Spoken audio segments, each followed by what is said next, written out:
My name's Kwame Harris, son of Afua. I have been part of Adefua since its existence, and it's gave me a lot of friends and extended family, and a lot of experiences and memories.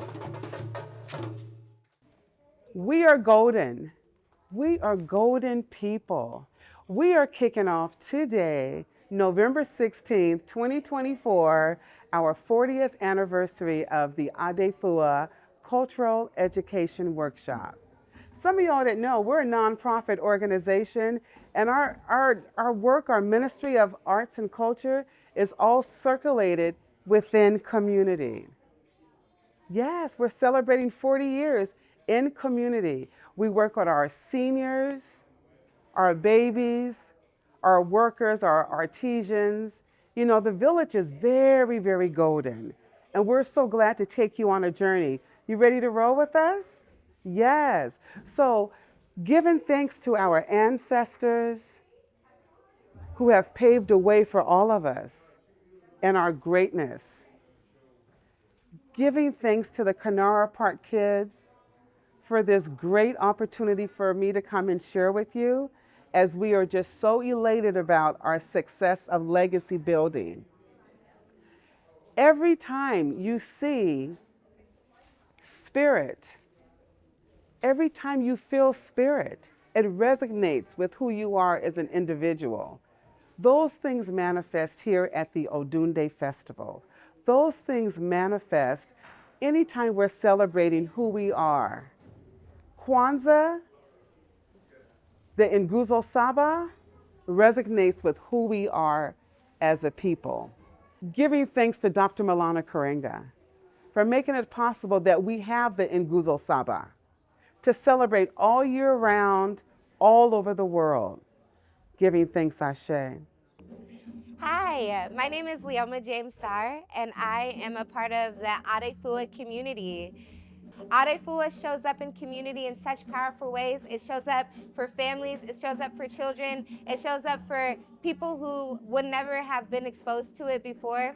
It's very important that within our community, within Rainier Valley, we keep continuing to have the conversation about the importance of African arts and culture, especially with the increase of gentrification and our communities being displaced. Making sure that we have a home to continue doing this work is extremely important, not just for Adefua, but for all of the people in future generations in our community who could greatly benefit from being exposed to this type of African culture and understanding and history. My name is Pam Brown, and I am a firm supporter of Adefua and whatever she's doing with her group, with her family, and with the community. I moved here in 1982 with my 2 children, and pretty soon we were involved with going to performances, and eventually my daughter started dancing with her, and she danced with her for several years, and this was like, I want to say 30 or so years ago. I remember Kwame when he was a little guy playing the doom dooms. And Adefua has been such a force in this community, and the fact that she is still celebrated and still a part of the community for so long without faltering is just amazing to me. And with the cultural center that she's putting together now, it's going to be wonderful. She has such vision and creativity, and as we can see in all of her shows, there's really nobody that's doing what she's doing. So I'm pleased to be an elder in tonight's program and to help in whatever supporting capacity that I can. And my daughter still treasures those years that she danced with Afua. I am so honored to be part of this celebration, and I have the honor of having been asked to pour the libation for our celebration.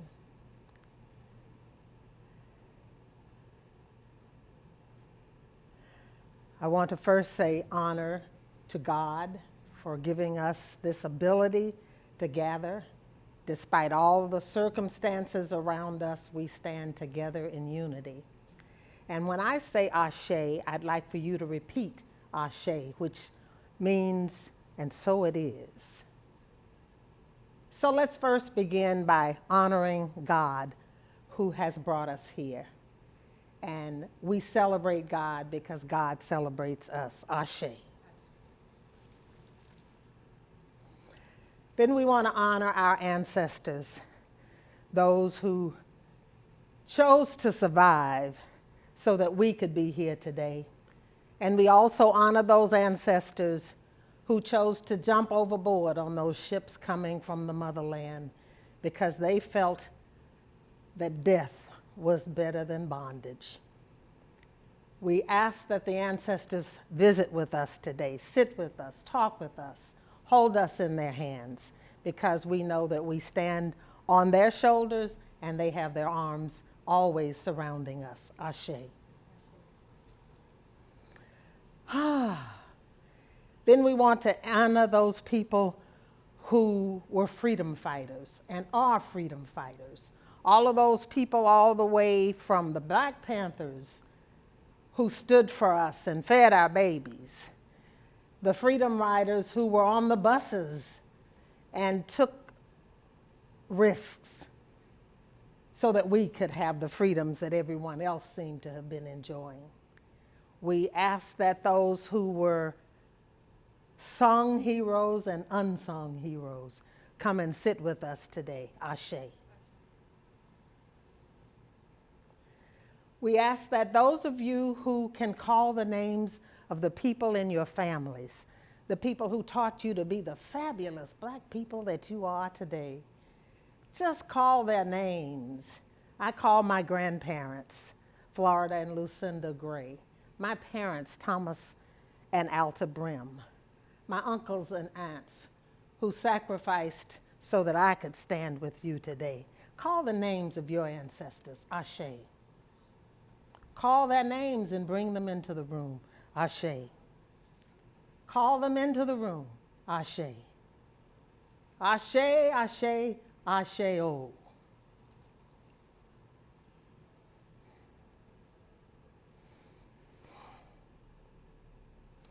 Now we ask that this gathering be blessed.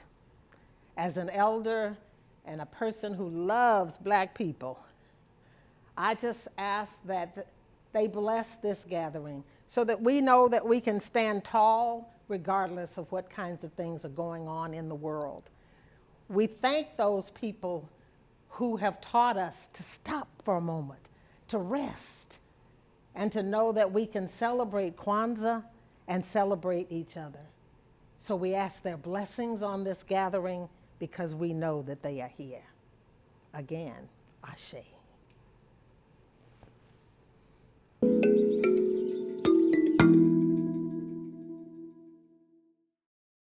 Umoja, Kujichagulia,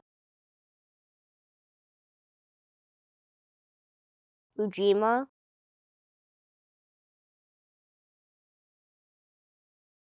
Ujamaa, Nia,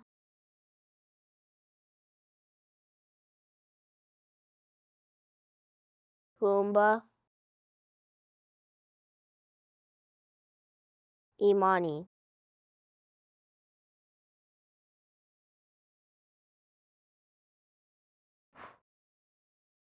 My name is Sir. I'm in 4th grade. I'm 9 years old. Umoja means unity. Unity is what I want for me and my whole family.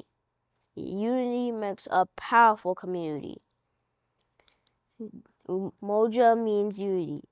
This Kwanzaa season, every day I want Umoja.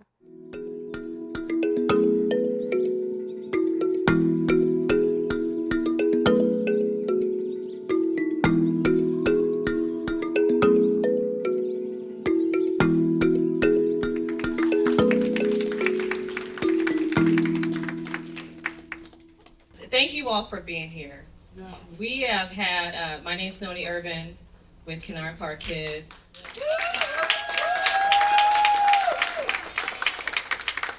And our sister nonprofit, Black for Charities. And excuse me while I feel like I'm with family community and thought that we could just adjust some things in the space. Thank you. For the last 3 years, we have hosted the Kwanzaa Awards online.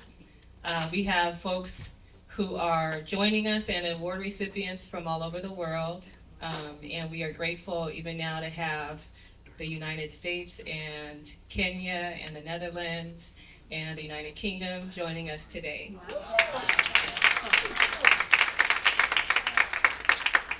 There are no geographic barriers or boundaries for the awards. There are no age restrictions for the awards. Who do you see walking around looking like Kujichagulia and Imani and Ujima on a Tuesday and a Thursday and a Sunday? So we got started on time. Well, because the time, we're here. So this is our time.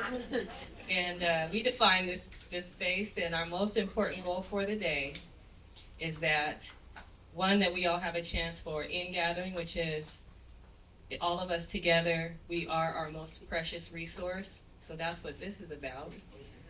And secondly, to acknowledge and celebrate individuals and organizations, all of them, who are embodying the principles, and then to announce the award recipients today. So thank you for being gracious while we deal with technical issues, and we're just going to keep it pushing, okay?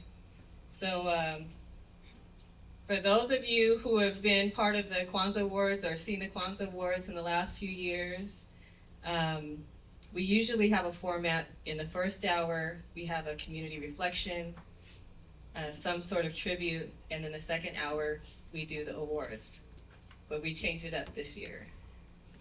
We are really grateful to have Ms. Flows, who is going to be introducing all throughout the awards the category with a theater lounge, spoken word, and a little bit of extra stuff. So without further ado, let's begin. Thank you for being here.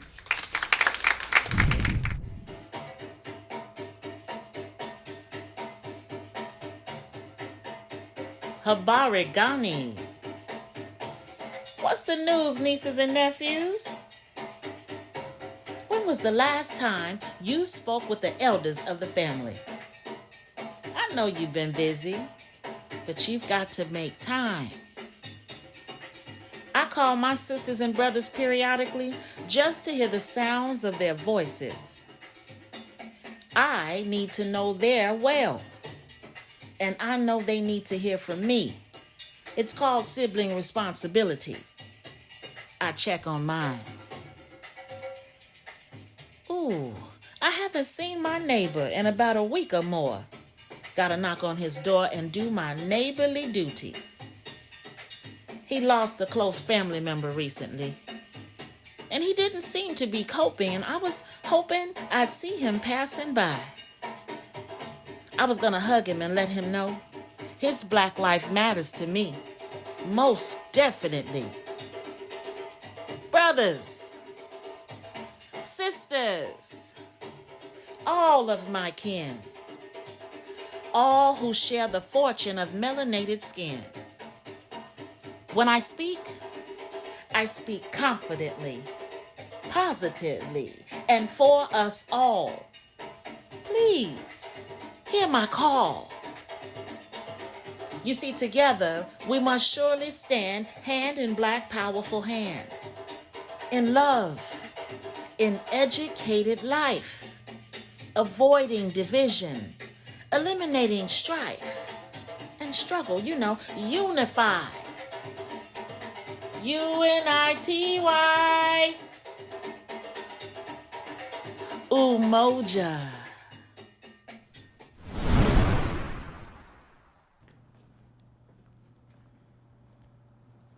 Now, where is everybody? They said they'd be here, and they said they'd be on time. I know I'm on time. It also looks like I'm the only one here. This is ridiculous. Whew, Umoja, huh? I can't believe it. Worst kind of unity I ever seen. Now, this is the very behavior we supposed to be opposing. Umoja, I tell you the truth. This is so crazy. This is so crazy. I can't believe I'm the only one here. I cannot believe this. How am I supposed to have a meeting by myself? We should be here, bouncing ideas off of one another about how to get these neighbors together monthly. I suppose I could jot down some ideas, but it would have been so much better. All of us here together, sharing time, sharing community, sharing Black life. Ooh. I forgot this meeting was scheduled to next week after the fish fry. I should have known better than to think everybody was a no-show. After all, we are a proud Black people. We are unified. Ooh, Umoja. Anna Ponder exemplifies Umoja through her leadership of Steppers Unite, Inc., fostering unity through dance and cultural celebration. By organizing inclusive events, Anna brings people of all ages and backgrounds together, promoting mental wellness, physical health, and cultural pride. Her efforts create a safe and joyous space for the community to connect, collaborate, and celebrate diversity, embodying the principle of unity at its core. Anna's dedication to building relationships and fostering inclusivity ensures that Steppers Unite remains a beacon of togetherness and joy. Her work strengthens the bonds of her community, making unity a lived and celebrated experience. Yvonne Irvin Carr embodies Umoja through her steadfast dedication to community and family. As a publication specialist, her efforts unify voices by sharing stories and amplifying diverse perspectives. She fosters togetherness within her church and the broader community by providing a platform for connection and collaboration. Yvonne's actions consistently reflect her commitment to harmony and mutual support, creating spaces where individuals can come together and thrive. Her unwavering dedication to unity has strengthened bonds and empowered those around her, making her a vital force in fostering collective progress and togetherness in her community. Today's individual Umoja Award goes to Yvonne Irvin Carr.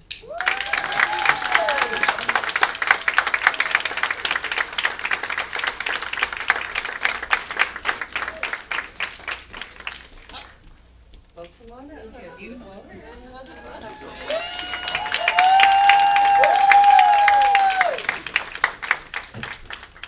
All right, wonderful, congratulations.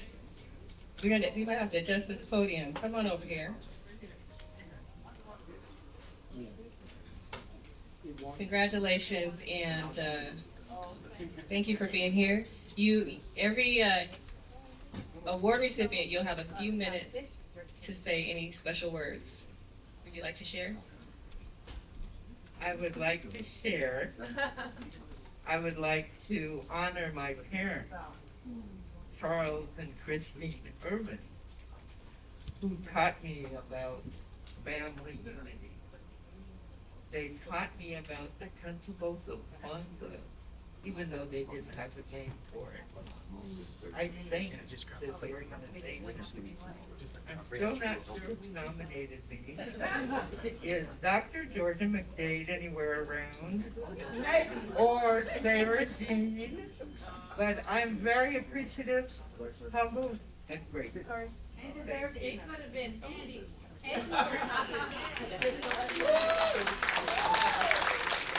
So this is what we'll do. You want to get a picture? Can you see her? Now each award recipient will receive their own custom plaque, but we thought we would have one today so that you can feel it and hold it and have a photo with it. But you'll have one that has your own name on it, a dinker symbol for your principal, and the definition of that. So thank you. All right, bless you.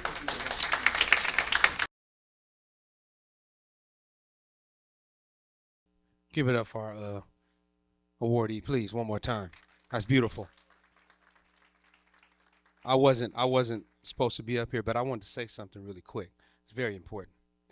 This I know we're here for the Kwanzaa Awards, and but this last awardee that just came up here, 2025, I want to say that this is an example. Let that be an example of how you're supposed to accept an award. And I'm only saying this in this audience. because I'm looking out and I see a lot of my melanated brothers and sisters. And what comes along with us is that when we're born, we are all given, it's innate, yes, the gift. We all have a sermon deep down inside, and we wait until this moment to give that sermon. So when she said 2 to 3 minutes, she meant 2 to 3 minutes. And I want to say the last sister wrapped it up in 45 seconds to 60 seconds. So let us follow that example, please. All right? So let us move forward with this, please. And I appreciate everybody. Pamoja Place demonstrates Umoja by creating spaces where BIPOC individuals can find connection, support, and empowerment. Rooted in community-centered values, their mission promotes belonging, collaboration, and unity. By addressing the needs of their community and fostering relationships, Pamoja Place ensures a thriving environment where people can come together, celebrate diversity, and work toward collective well-being. Their work embodies Umoja, creating opportunities for shared growth and mutual understanding, reinforcing the bonds that hold communities together. Pamoja Place stands as a testament to the power of unity in fostering resilience and empowerment for all. Steppers Unite, Inc. promotes Umoja by uniting diverse individuals through the joy of dance. Their Chicago-style stepping and line dancing events foster connection, encourage inclusivity, and build community. Steppers Unite celebrates diversity while promoting unity, offering a space where people from all walks of life can come together and share in the rhythm of togetherness. By prioritizing mental and physical wellness, Steppers Unite exemplifies the principle of Umoja, creating opportunities for shared joy and collective connection. Their dedication to unity strengthens community bonds, making them an essential part of the cultural fabric of their community. Today's Kwanzaa Award, Organizational Umoja Award, goes to Pamoja Place.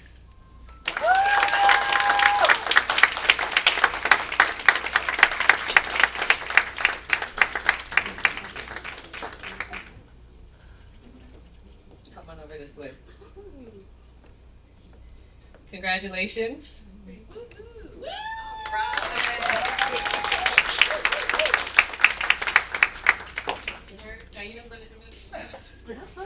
Thank you, bye.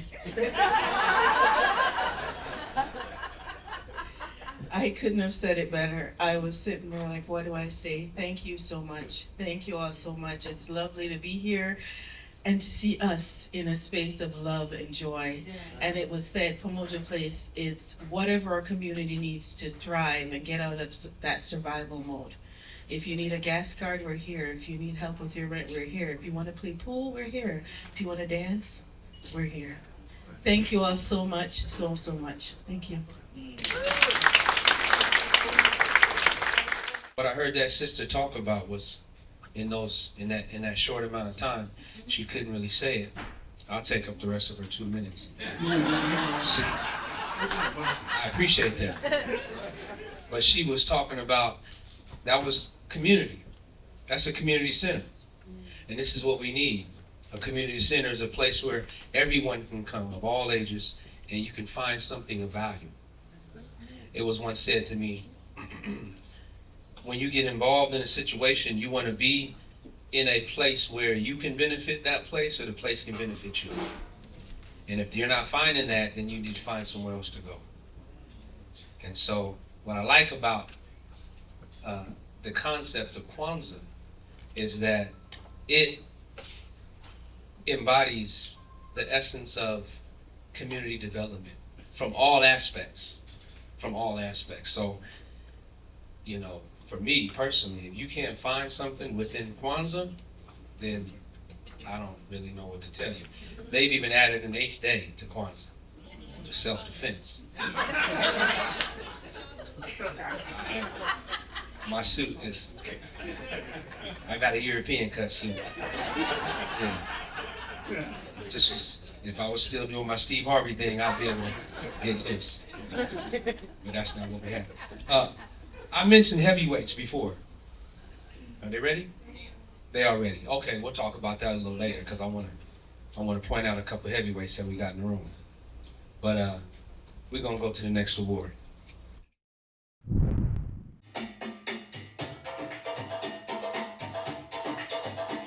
Habaragani, Habaragani. Hey, what's the news? I work without a muse. I am prepared for the task. I've got it all in me. I am prepared. Moving forward with said plans, I ain't never scared.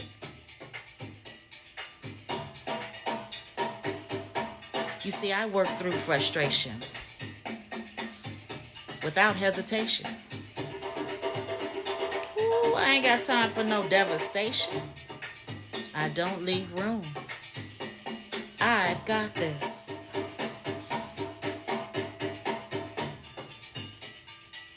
I said, I work through frustration without hesitation. I don't leave any room for devastation.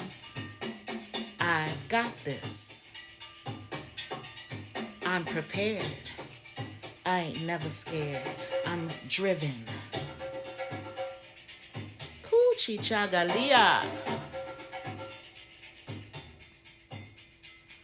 Self-determination. Hello? Hi, I didn't think you were going to call me back. I've been calling you all day. I need an update on the event tomorrow. What? What did you say? Delayed. Baby, that is not the company I own and operate. I won't be defeated. Not hearing it. The event is scheduled for and will take place tomorrow afternoon as scheduled. What? Please hear me and hear me well. It is beyond unprofessional to cancel a book signing one day prior to the event. It's not going to happen on my watch. That's not how I do business. No, ma'am.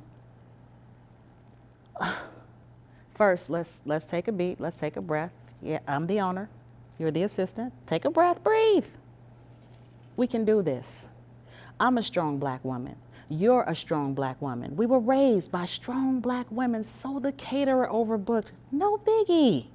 I'm not afraid of a kitchen, are you? Here's what we're gonna do. I have the fix. No, calm down. I have the fix. We're going to compile a list of vegan recipes, vegetarian, and passion fruit pastries. I'm gonna go down to the chocolate co-op and pick up a few things and some wine and spirits and be back in my kitchen, apron on by 6 p.m. I know exactly what that looks like. That looks like I'll be catering my client's book signing tomorrow. I will be in the kitchen, a napkin folding, place setting, cooking queen. Kujichagulia, baby, I got this. Thank you for the update and not the help. Have a good one. Marika Jenkins lives Kujichagulia through her creation of culturally rich educational curricula. By teaching courses that celebrate African heritage, she fosters self-determination and pride among students. Her work empowers children to embrace their identities and contribute to their communities meaningfully. Through her innovative programs, Marika inspires young learners to define themselves by their strengths, heritage, and aspirations. Her dedication to self-definition and cultural empowerment ensures that her students develop the confidence and skills to thrive and make meaningful contributions to their communities. Robert Britton reflects Kujichagulia through his leadership in diversity, equity, and inclusion. His advocacy work enables individuals to define themselves authentically, empowering them to thrive personally and professionally. By fostering environments where everyone can show up as their true selves, Robert promotes self-determination and encourages others to take ownership of their narratives. His commitment to breaking barriers and building inclusive spaces exemplifies the spirit of Kujichagulia, inspiring collective progress and empowerment. Robert's work is a testament to the power of self-determination in creating equitable and inclusive communities. This year's Kujichagulia Individual Award recipient is Marika Jenkins.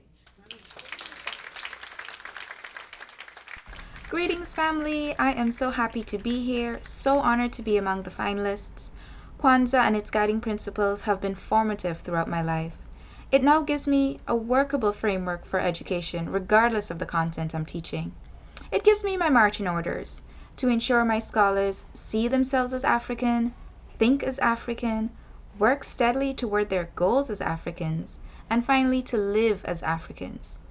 These 4 goals are always at the forefront of my mind when designing courses.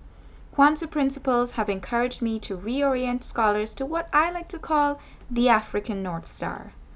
This African North Star is present whenever I'm teaching medieval history, Africa's army, or even Pan-African poetry. But today I'm here specifically for Kujichagulia, self-determination, and because I think in poetry, I want to leave you with this poem. It's titled A Fragment of Hope by John Henry Clark. Go on, little man, dream your dreams, hurl your hopes toward the sky. Some will flourish in splendid gleam before you die. Dream a multitude of dreams. Surely they'll not all come true. Futile as this may seem, you'll realize a scattered few. Thank you. Black Star Line embodies Kujichagulia by providing African-centered education that empowers families to define their narratives. Their programs foster pride and cultural awareness, encouraging students to embrace their heritage and create impactful change within their communities. By offering innovative programs and resources, Black Star Line strengthens self-determination within the African diaspora, ensuring families and students can celebrate their identities and chart their futures confidently and proudly. Their commitment to fostering cultural awareness and empowerment is a powerful example of Kujichagulia in action. Urban Family inspires self-sufficiency and pride in South Seattle youth and families. Their programs create opportunities for individuals to define their paths and embrace their identities, fostering a strong sense of community and purpose. Urban Family's dedication to empowering underserved populations through mentorship and connection ensures that individuals can thrive while staying true to their cultural roots. Promoting self-determination, they help build a future where everyone can contribute meaningfully to their community, celebrating their unique heritage and aspirations. This year's Kujichagulia Organization Award goes to Black Star Line.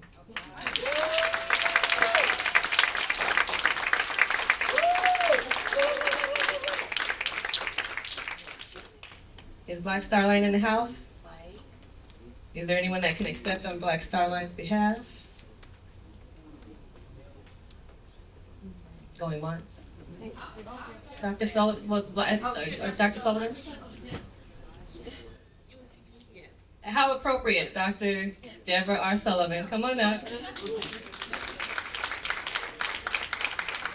Dr. Sullivan is an individual Imani Award recipient. So thank you for being here.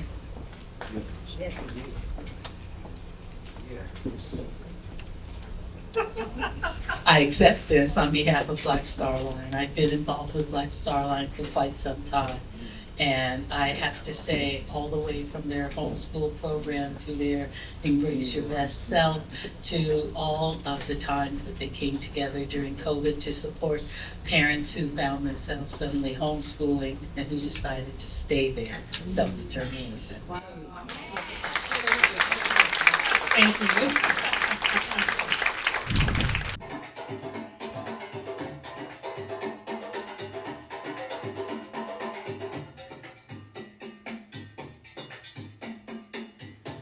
Say, what's the news? Habari gani? Say, what's the news? Habari gani? It's collective work, responsibly. I was wondering, do you have any seed? Because I was thinking we could plant some healing herbs. Then we'd have medication. Think about it. Now, I have some gardening books, and since we know nothing about gardening, I thought we could both use the education. Think about it.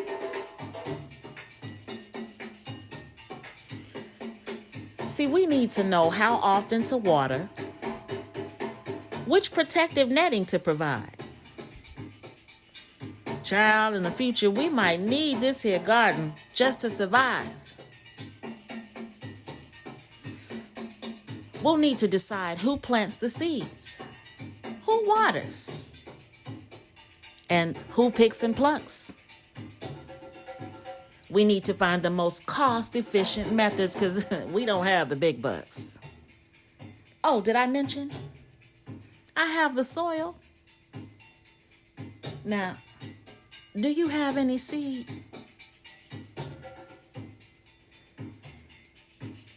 Let's do this collective work responsibly. Habaragani. Ujima. Well, hello there. I hope you can hear me out there. I was just wondering if you've ever heard of the Big Black Wheel Company. No, you haven't? Well, that's not surprising. It's the story of a startup that never actually started up. You see, the Big Black Wheel Company had 4 spokes, 4 metaphoric spokes that were responsible for the wheel's continuous movement. Now, it took the responsibility of each of these spokes to ensure that this startup was a success. Well, I guess that didn't work out so well, but here's how it started. There were 4 partners, Aset, Asur, Haru, and Dehudi. Now, Asur provided commercial space that was needed for this headquarters. You know, they needed a space to create, so to speak. Now, he was an amateur realtor investor, so he had his hands in a little bit of everything and was able to acquire this space. Well, to them, that was half the battle. Then there was Aset. She provided ergonomic chairs and adjustable sitting and standing desk. She had a special skill set for designing ergonomic furniture. Everyone thought that would be great and it would ensure the longevity of their employees. You know, not so much pressure on their bodies. Then there was Haru. Haru provided all the peripherals, the computers, headsets, phones, and other office equipment like fax machines and copiers and things like that. He was a software developer, so he had a lot of connections. He did a lot of networking with the software development. So they had all the tools they needed as far as peripherals were concerned. Then there was Dehudi. Now, Dehudi would provide IT needs, workshops, and consults so that this startup could get launched. He would equip the users with the knowledge needed to utilize the equipment that was provided by Haru. Okay, now each of these partners was responsible for their own metaphoric spoke, ensuring the Big Black Wheels movement. They were ready. The store looked amazing. Everybody was ready to go. But they forgot to hire anybody that knew anything about tires. I didn't say it was a good story. I said I would tell you a story.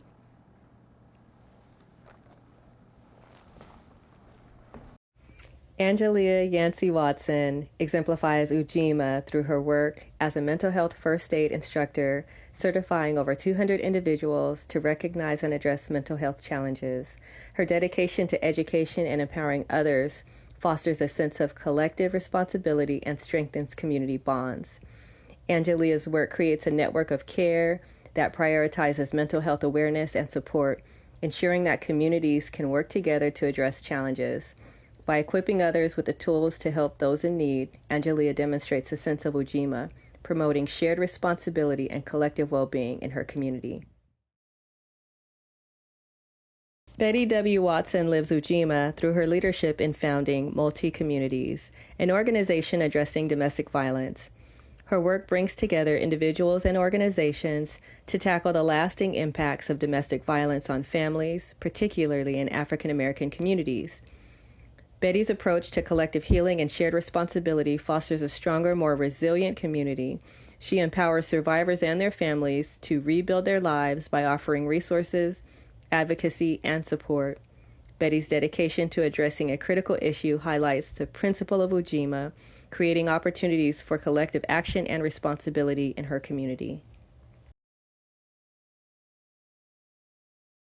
Emma Thomas Cotton embodies Ujima through her tireless work at Mount Zion Baptist Church and commitment to serving her community. For decades, she has organized meals, provided transportation for seniors, and created spaces for fellowship. Her leadership in the senior ministry reflects her dedication to collective responsibility, ensuring that no one is left behind. Emma's selfless contributions strengthen bonds within her church and community, fostering a spirit of mutual care and support. By addressing the needs of others with compassion and grace, Emma exemplifies the principle of Ujima, creating a model of shared work and collective well-being. Indigo Brown demonstrates Ujima through her unwavering dedication to caring for beloved elder Dr. Maxine Mims. She provided compassion, hands-on support, ensuring Dr. Mims' dignity and well-being during her final days. Indigo's work extended beyond caregiving, as she also assisted with settling affairs and supporting the family. Her commitment reflects the principle of Ujima, emphasizing collective responsibility and care for the community. At just 26 years old, Indigo's actions exemplify the strength of intergenerational support and the power of working together to meet the needs of others. Ujima means to make the building and maintaining of our community, to build and maintain our community by making our brothers and sisters' problems our problems and to solve them together. This year's Ujima Individual Award recipient is Bettie W. Watson.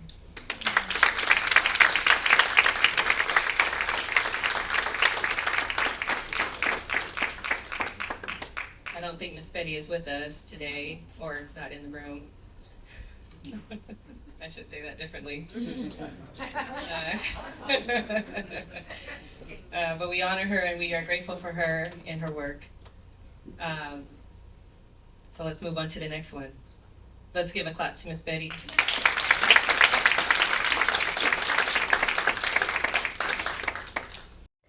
JSOL Studios embodies Ujima by fostering community and connection through its nature-embodied workshops and parent-child programs.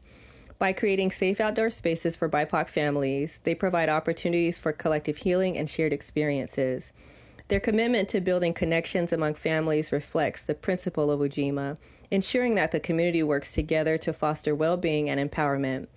Through their innovative programs, JSOL Studios strengthens bonds and demonstrates the power of collective responsibility in creating meaningful and transformative experiences. Village of Hope reflects Ujima by fostering collective work and responsibility through its support for Black organizations and community development.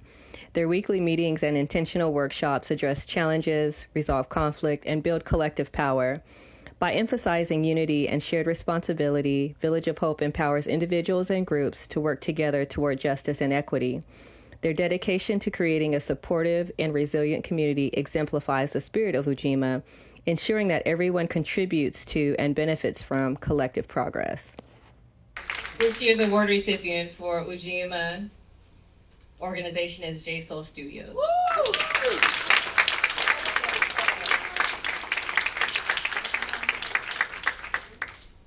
Now, I think Dr. Sabine, who would be receiving the award for JSOL Studios, is in a meeting.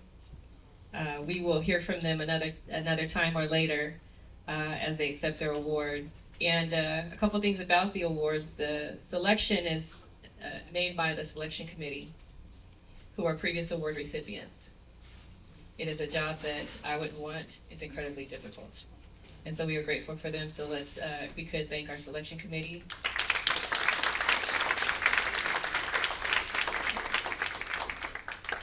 And I got one confession to make, because I feel like I'm just spending a little time with you, and I feel like we're family. I got a confession to make.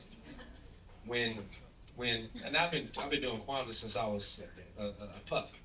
But when I got to the age of consciousness and I really started to do some study and research, it was one of those principles I had a little bit of a problem with. I'm just confessing. It's the one we just did, Ujima.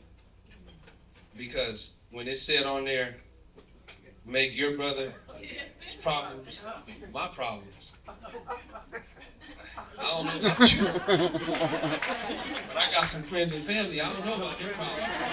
Making them my problems. So I had a little bit of, and I had to call up Dr. Kringa himself. And we got to sort this out, my brother. You know? And he said some things and smoothed them over to me, and so I guess I'm still not really okay with it, but I'm gonna do it just because that's what we're supposed to do. I know a lot of y'all feel me. I'm just saying what you want to say, but you feel like this ain't the time and place. So, just want to put that out there. We going to the next award? Are we going to? Yeah, and really briefly again too. I know a lot of you done been to concerts. When the last time you've been to, let's say, a Patti LaBelle concert, James Brown concert, Beyonce concert? You know you're at a concert when what happens? Not talk to me. Yes, sir. When they do what? When they change their outfits. Yeah. So for that nice, inexpensive price that you paid to get in here, pay attention to this sister right here. She done only did 2 or 3 sets and changed outfits 9 times already. If you ain't paid attention.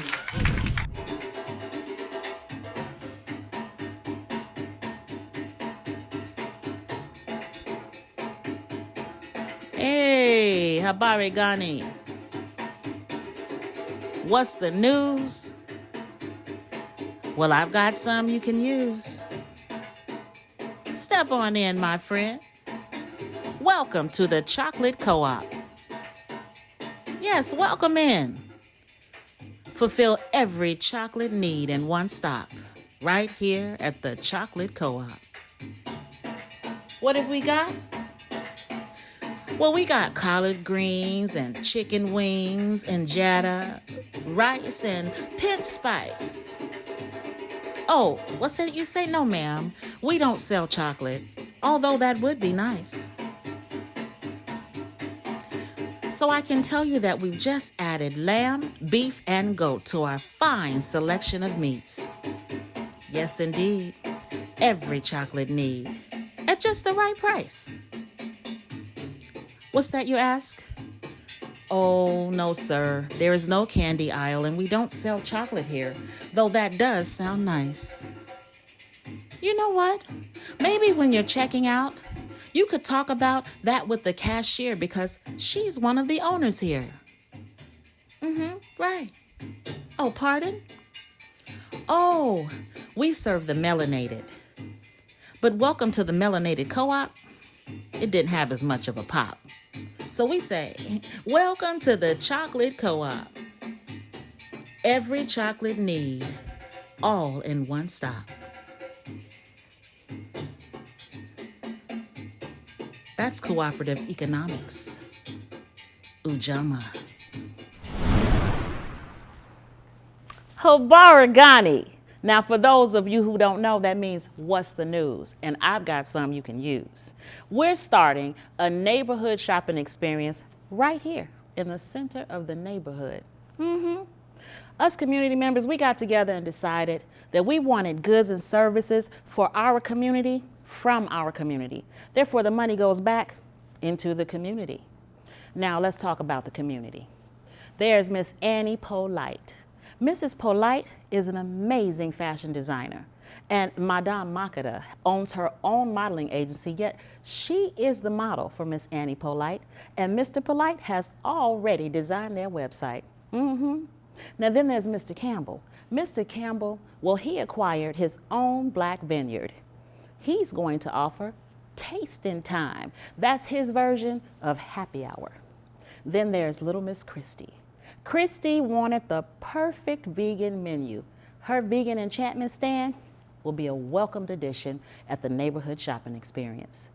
Whew, let's talk about Ms. Ms. P designed some fly jewelry. Mujali, the flyest of footwear. You have got to get there. You need to experience the neighborhood shopping experience. I'm telling you, and don't you forget to stop by the Chocolate Co-op.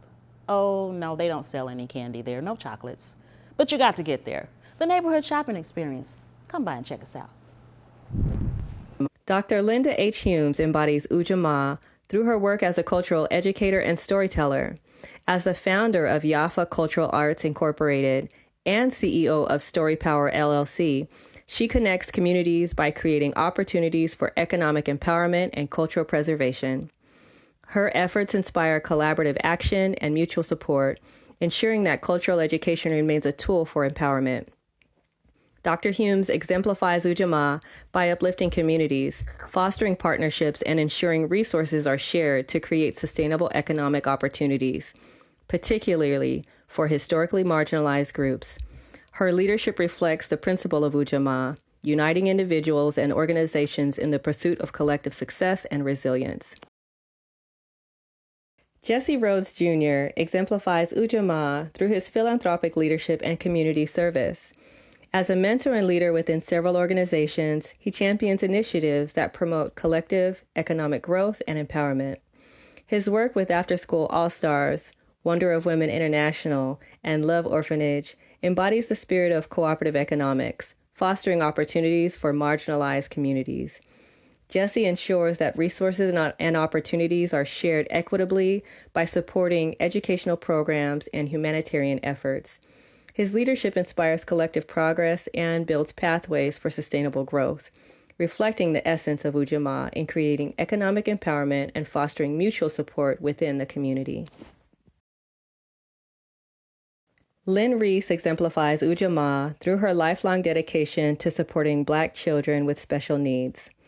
As the founder of Summer's Garden Daycare Learning Center, she created a safe and nurturing space where children received individualized care and opportunities to thrive. By addressing the unique needs of underserved families, Lynne fostered cooperative economic solutions that uplifted her community. Her commitment to building resources and supporting families reflects the heart of Ujamaa, demonstrating the power of shared effort in creating sustainable change and empowering generations to succeed. Her work highlights the transformative potential of collective responsibility and economic collaboration. Ujima and Ujamaa both begin with to build and maintain. Ujamaa is to build and maintain our own stores and shops and other businesses and to profit from them together.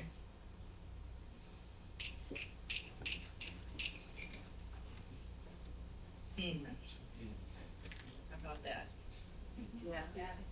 How about that? We went through great pains to host our first in-person event at a Black-owned facility space. Thank you to the Royal Esquire Club. As you can imagine, it was only a couple choices in the area, in the region. So let's do something about that. All right. The Ujamaa Individual Award goes to Lynne Reese.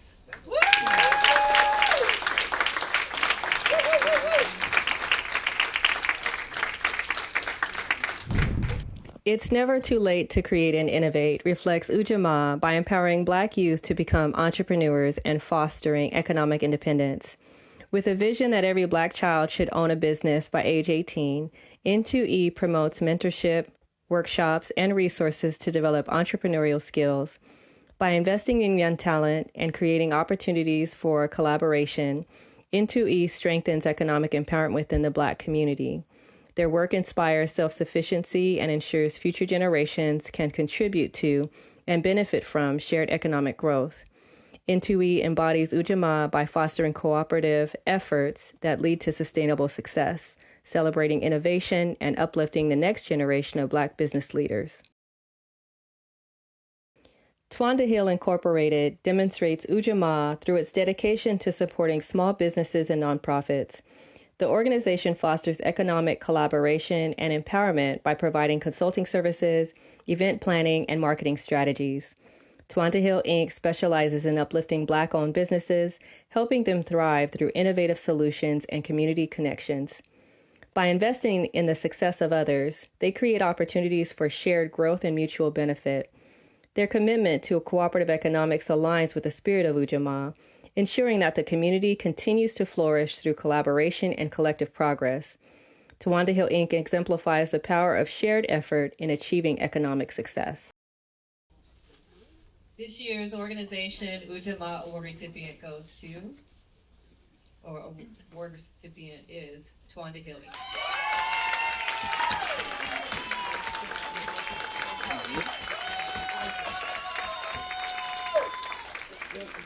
How do you feel about it?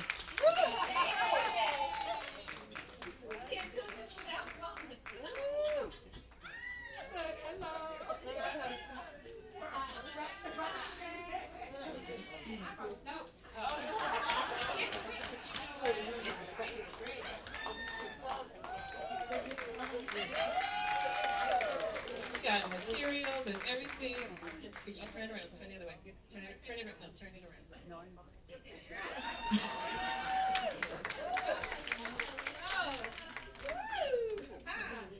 Thank you. You see, I came prepared. Brother Shabazz, he said he don't want us rambling. He didn't tell us we couldn't have notes. Okay. First of all, there's nothing like being acknowledged by your own. That's right. Thank you to the Kwanzaa committee and organization for a platform that celebrates our culture, achievements, and unity. This recognition means so much more to me because it comes from the heart of our community. I want to also acknowledge Olu, Wesley Dixon, of It's Never Too Early to Create or Innovate, for being a nominee as well. Olu is a village kid, and so we all had a part in raising him. So the fact that at 20 years old, he's competing against the 60-year-old, I am not surprised. And he just wants you to remember that our young people are a force to be reckoned with. I do an annual calendar every year. I only have a couple left in the room if you didn't get one, but Olu is in it this year. And his quote is, young Black people are not only the future, we are here today. So it's a powerful reminder to us about the strength of our youth. And let's not underestimate the brilliance of our young people. He started at 20, well, he's been doing it, he's 20 now. I started at 32. And so that was almost 29 years ago when I started my business. And I encourage everybody to keep pushing boundaries, because there's nothing like being self-employed and working for yourself. You know, they talk about the man, you are the man, you're the man, the woman, the grandma, everything in between. So growing up in New York City, my first 10 years, I experienced a world where the Black community thrived daily. So the business, the support, the love, it was all a natural part of life. So we had Kwanzaa principles every day. In my personal life, I also owe a lot to my grandmother. Her name was Rosalie Deagle Smith. She was a small woman, but she was big in stature. She was about the size of Annie Polite. And so, but she carried a big stick. She was on the PTA board, and she made sure that we understood the value of education and that the educators understood the value of educating our kids. And so this is all part of the fabric of my life. My father, that was my father's mother. He married another woman, Julia Mae Jennings Smith.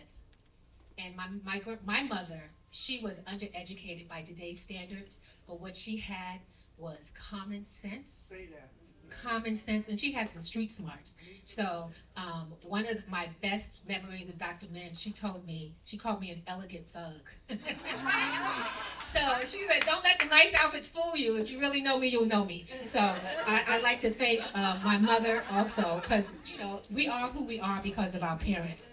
And then we come from a very strong foundation. We're called the Smith family. And honey, if you know my family, you know what it's like to be in the Smith family. All it takes is two of us together and there's a party going on. But there's love, there's support, everything is happening. I'm telling you, if you say you want to walk on the moon, honey, my aunties will be out buying you moon boots and everything they can think of to help you support your dream. And so what I realized too is a lot of folks don't have that family support. But that's what I come from. I better sit down, but Brother Shabazz, oh no, because look, the community, y'all, it took me 30 years almost to get up here. I'm going to take a couple more minutes, Brother Shabazz, okay? Because I do think I'm an elder to you. Okay, all right, just checking. Just checking. So I have an amazing support system. My son, Brian, he's not here. He was my first employee. You know, he was my very first employee. So all of us who start our businesses, our kids grow up in it. So he was my first one, and he's doing well and successful today. I have an incredible partner here today, Gregory Writing. Yes, yes, yes. You know, he's quiet, but he's a force. But what I love is because of him, it allows me to work long, extended hours. He keeps me nourished so that I can nourish the community. Yes. Yes, so shout out to him. And he comes with a support system too. His family, his mom and I, we'd have been friends if I didn't even know him. You know, he's got his whole family. They all online trying to watch as well. So love to the Writings. To my extended family and friends, you know, collaborators. Y'all, you guys are the backbone of my journey. Dorothy's here in the house. When I come, I live in Phoenix, by the way. I just work in Seattle. But when I come to town, I stay with Ben and Dot. And I'm telling you, any event I do, Dorothy and Ben are the biggest supporters. If y'all did any strings concert, Dorothy ran the green room, made sure all the entertainers got fed, everything. If you got to get calendars mailed out, she's doing posting. Honey, at 82 years old, my sister is still moving and grooving. So thank you, Miss Dorothy. So today, I invite all of you to stand with me.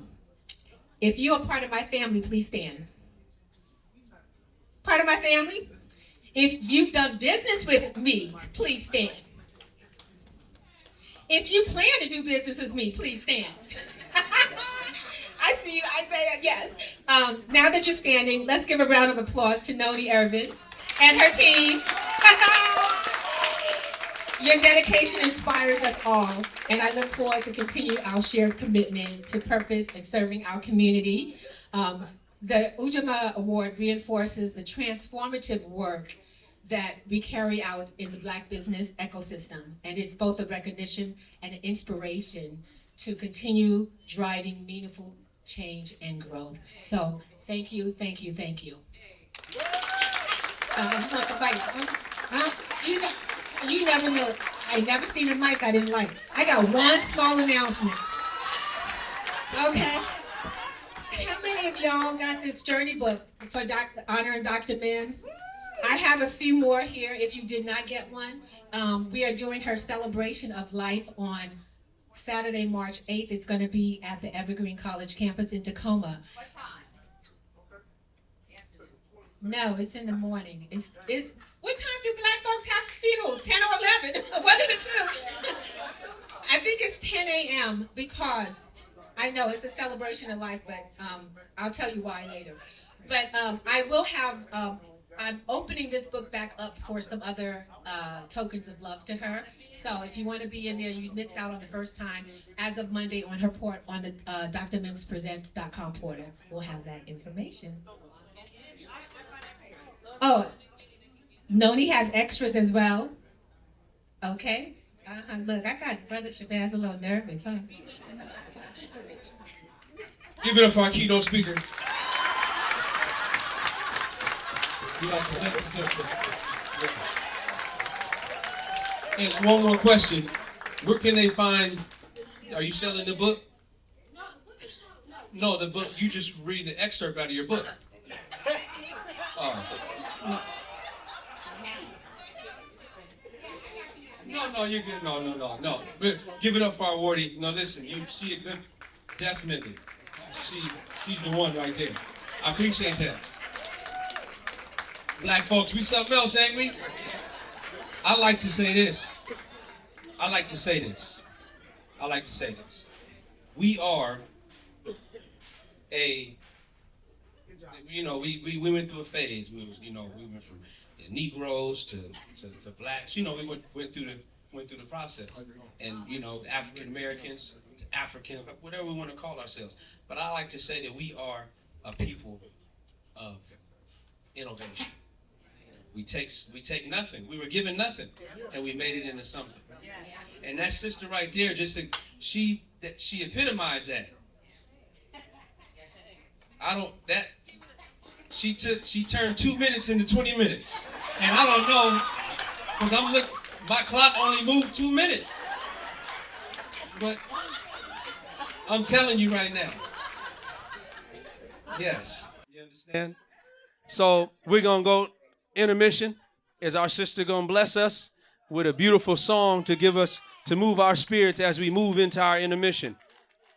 Please. My beautiful sister. Yes. Here we go. All right. I don't believe I heard the Black National Anthem. Did I? All right. Lift every voice and sing till earth and heaven ring with the harmonies of liberty. Let our rejoicing rise high as the listening skies. Let it resound loud as the rolling sea. Sing a song full of the faith that the dark past has taught us. Sing a song full of the hope that the present has brought us. Facing the rising sun of our new day begun. Let us march on till victory is won. Stony the road we trod, bitter the chastening rod, felt in the days when hope unborn had died. Yet with a steady beat have not our weary feet come to the place for which our fathers sighed. For we have come over a way that the tears have been watered. We have come treading our path through the blood of the slaughtered. Out of the gloomy past till now we stand at last, where the bright gleams of our bright stars is cast. God of our weary years, God of our silent tears, thou who hast brought us thus far on our way, thou who hast by thy might led us into the light. Keep us forever in the path, we pray. Lest our feet stray from the places, our God, where we met thee. Lest our hearts, drunk with the wine of this world, we forget thee. Shadow beneath thy hand may we forever stand, true to our God, true to our native land. So let us march on till victory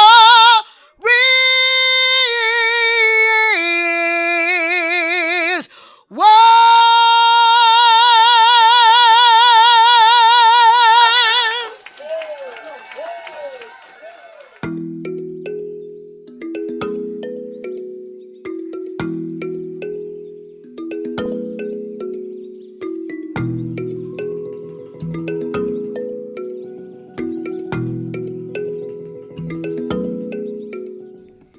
Habari gani?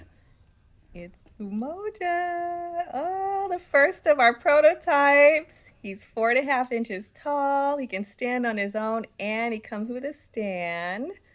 All of the prototypes will be done the end of the year, and they'll be ready to be in the hands of everyone in spring of 2023. Right now, the Kinara Park kids are speaking French, Dutch, German, Swahili, English, of course, and soon to be Spanish. Oh, we're so excited. He can really ball. Look at him. He's so fly. Oh, my goodness. Coming soon.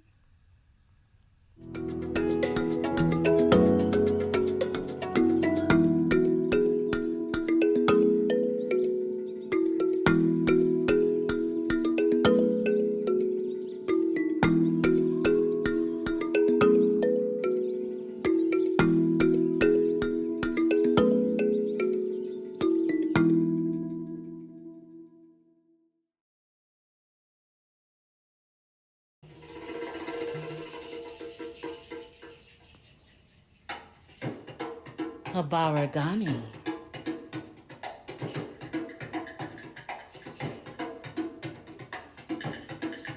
Power. Habari gani? Purpose. Habari gani? Powerful purpose. Power to the people, providing positive paths to progression. I've got purpose. I've got worth. It's been instilled since the date of my birth. What's my purpose? To be a positive example to the girls that will someday become the women in my community. What is my purpose? To lead with power, pride, and peace. What is my purpose? My purpose is to create opportunity for my people. Nia. Purpose. Power. Purpose. Powerful purpose. Nia.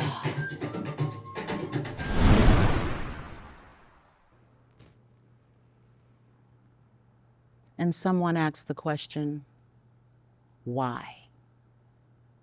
Why? Because the children need a better world than we've had, a better experience. And someone else asked, what's the point? The point is to eliminate negative systemic behaviors. Why? Because the children of our community, well, they need a more tailored education, one that isn't currently offered in public schools. What's the point? The point is our children should be prepared, enabled, motivated, realizing and utilizing their ability to construct positive change and create their own narrative. Why? What's the point? Purpose. The children should know they have purpose. Bruce Harrell embodies Nia through his purpose-driven leadership as mayor of Seattle. He has consistently addressed social inequities and fosters inclusive policies that uplift marginalized communities. By prioritizing diversity and justice, Bruce inspires collective action towards shared goals. His commitment to creating equitable opportunities reflects the essence of Nia, ensuring that his leadership serves a greater purpose for all residents. Bruce's work exemplifies the power of purpose in building a more inclusive and just society, making him an advocate for meaningful change within his community. Dr. Naomi Nightingale reflects Nia by dedicating her life to preserving African American heritage and empowering her community. Her leadership in the Oakwood Preservation Coalition ensures that cultural legacies are honored and celebrated. Her work fosters intergenerational connections and inspires purpose-driven action toward justice and equity. Dr. Nightingale's unwavering commitment to uplifting others exemplifies the principle of NIA, creating a shared vision of empowerment and resilience. Her purposeful efforts strengthen community bonds and ensure that her legacy continues to inspire meaningful change for future generations. Sadikifu Akina James exemplifies NIA by dedicating her life to improving the lives of Black children and families. Through her leadership in education and community development, she fosters purpose-driven initiatives that empower individuals and uplift communities. Her work reflects a deep commitment to addressing systemic challenges and creating opportunities for growth. By inspiring others to embrace their purpose, Sadikifu ensures that her community thrives, embodying the essence of NIA.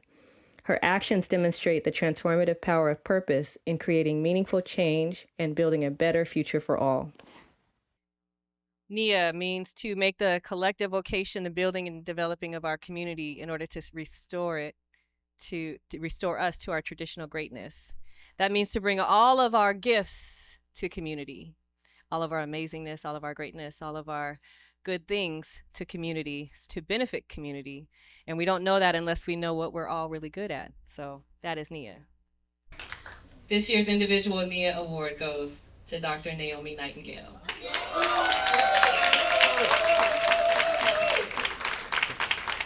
Now, Dr. Naomi is in California.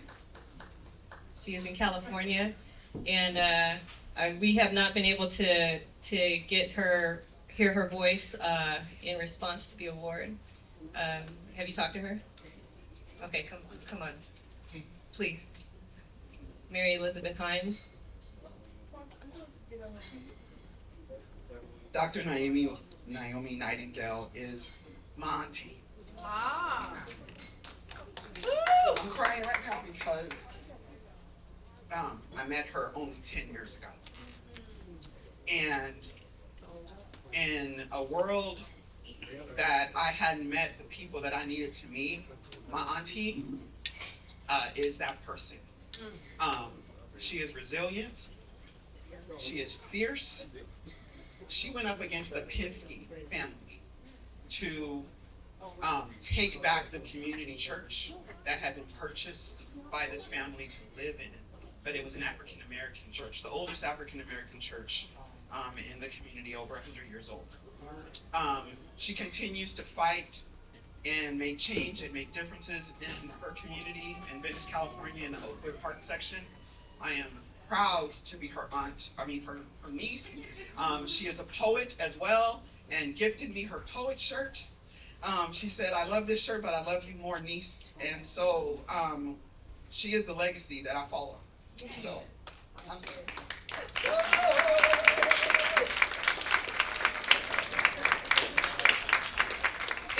Stand still and hold it. Legacy.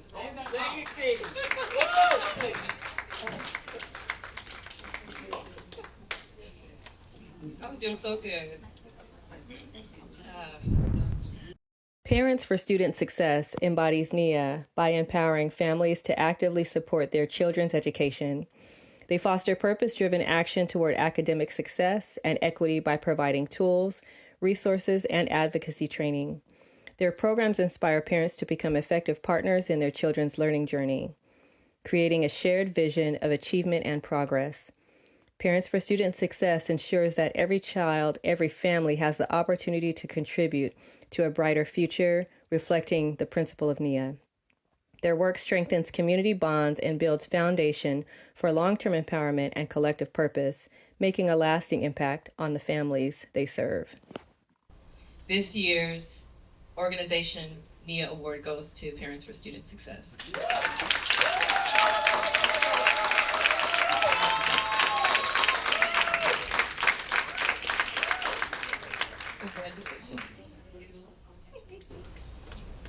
So I'm accepting this award on behalf of my mother, Dawn Mason, who started Parents for Student Success, and also the rest of my family, which we have come together and decided to continue the work that Parents for Student Success is doing, and supporting the organization with all of our individual unique skills and abilities. Awesome.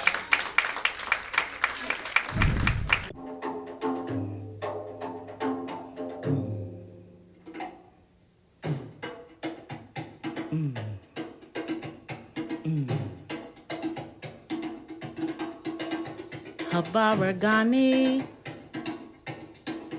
Kuumba, Habaragani, Kuumba. What's the word? Creativity. What's the news? Creativity. From my mind to the paper, I welcome the caper. Take the journey. Fantasize along the way as I began the creation of a productive day. Kuumba. Kuumba. From my mind to the pen, let the imagination begin. It's time. Let's paint the scene. Is it a poem? Will this be a theatrical play? Will it be a hit song? I am an artist. I dream creation daily. Creativity. Kuumba.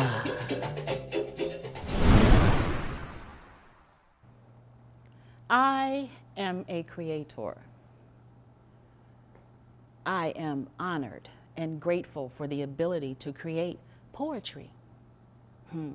My poetry often transforms into stories, sad stories, romantic stories, spicy stories. However, the stories, sometimes those stories morph into theater. Ah, what a wonderful, wonderful feeling it is to create literature, especially when that literature can be shared by the entire family. And speaking of family, I remember when my first child was born, and I thought, hello, beautiful one. Oh, my precious new best friend. Oh, my beautiful daughter.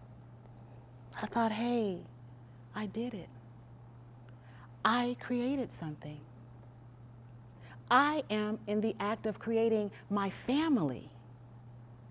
I have created another member of my beautifully melanated community.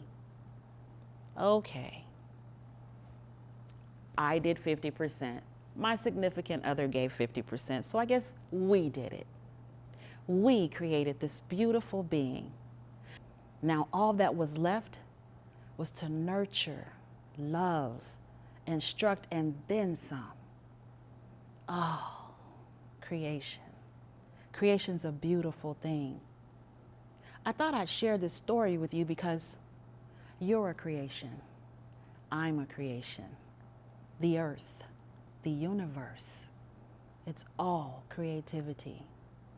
Create something today. Start today and do something great. Create a beautiful conversation amongst your family members. I am going to go and create more memories. Happy Kwanzaa. Isiah Anderson Jr. exemplifies Kuumba through his transformative work in youth theater.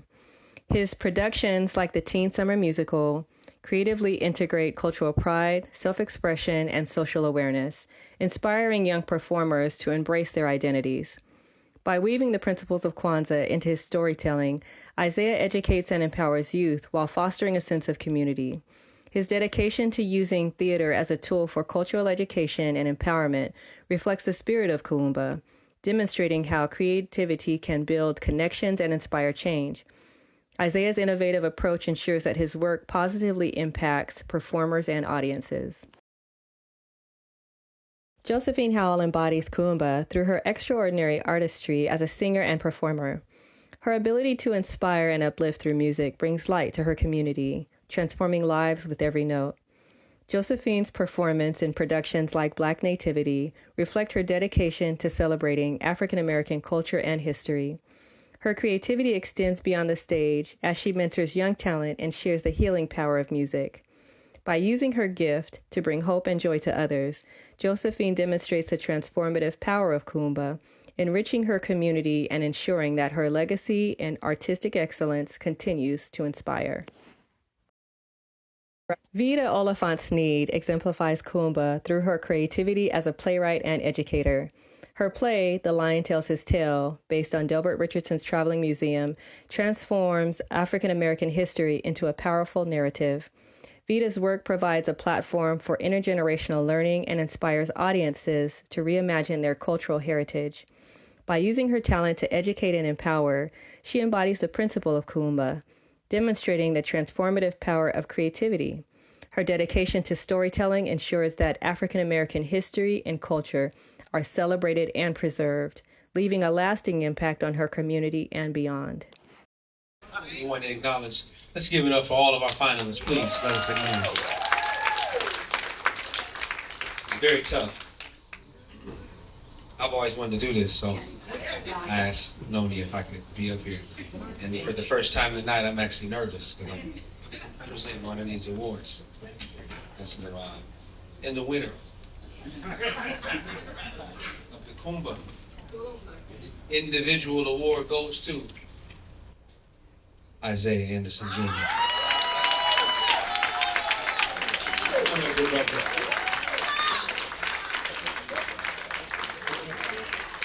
Yeah.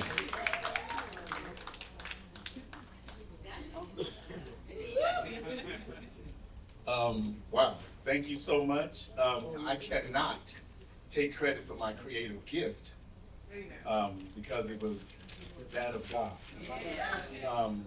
I am honored to be in same narrative with Josie and Vida and all of you other creators. I'm one that believes iron sharpens iron.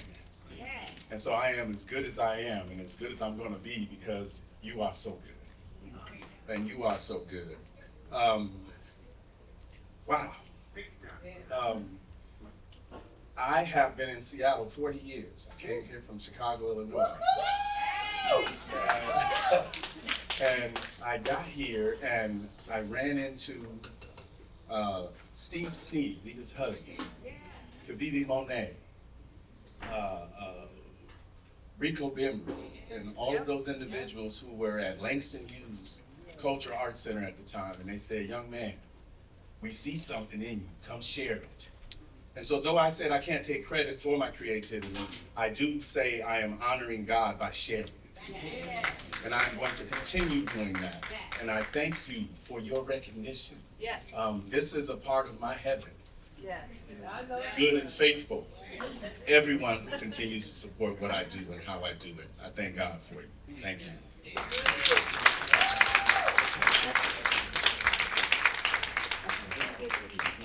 Right there, right there.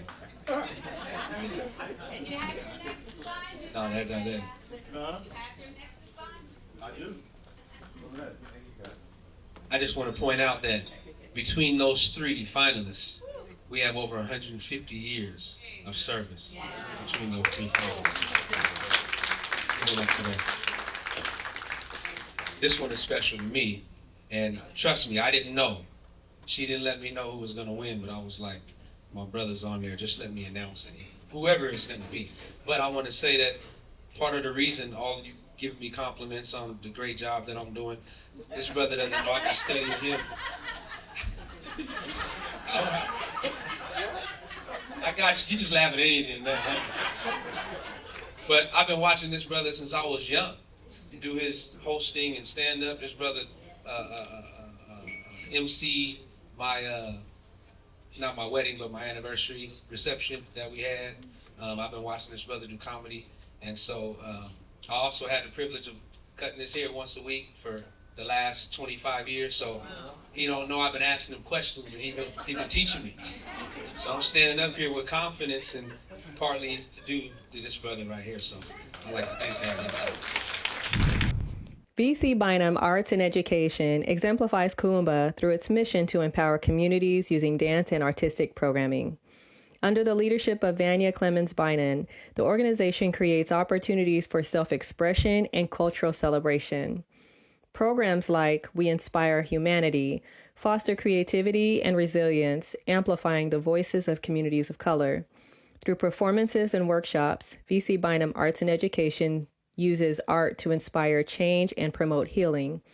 Their work reflects Kuumba, demonstrating how creativity can build stronger communities and create lasting impact. The organization empowers individuals and uplifts the collective spirit by celebrating diversity and fostering artistic growth. Yes, let's clap for them. Kuumba means to do always as much as we can in the way we can in order to leave the world more beautiful and beneficial than we inherited it. It is not creating from scratch, but recreating from what's around us. And so this year's organization award goes to VCBynum Arts and Education.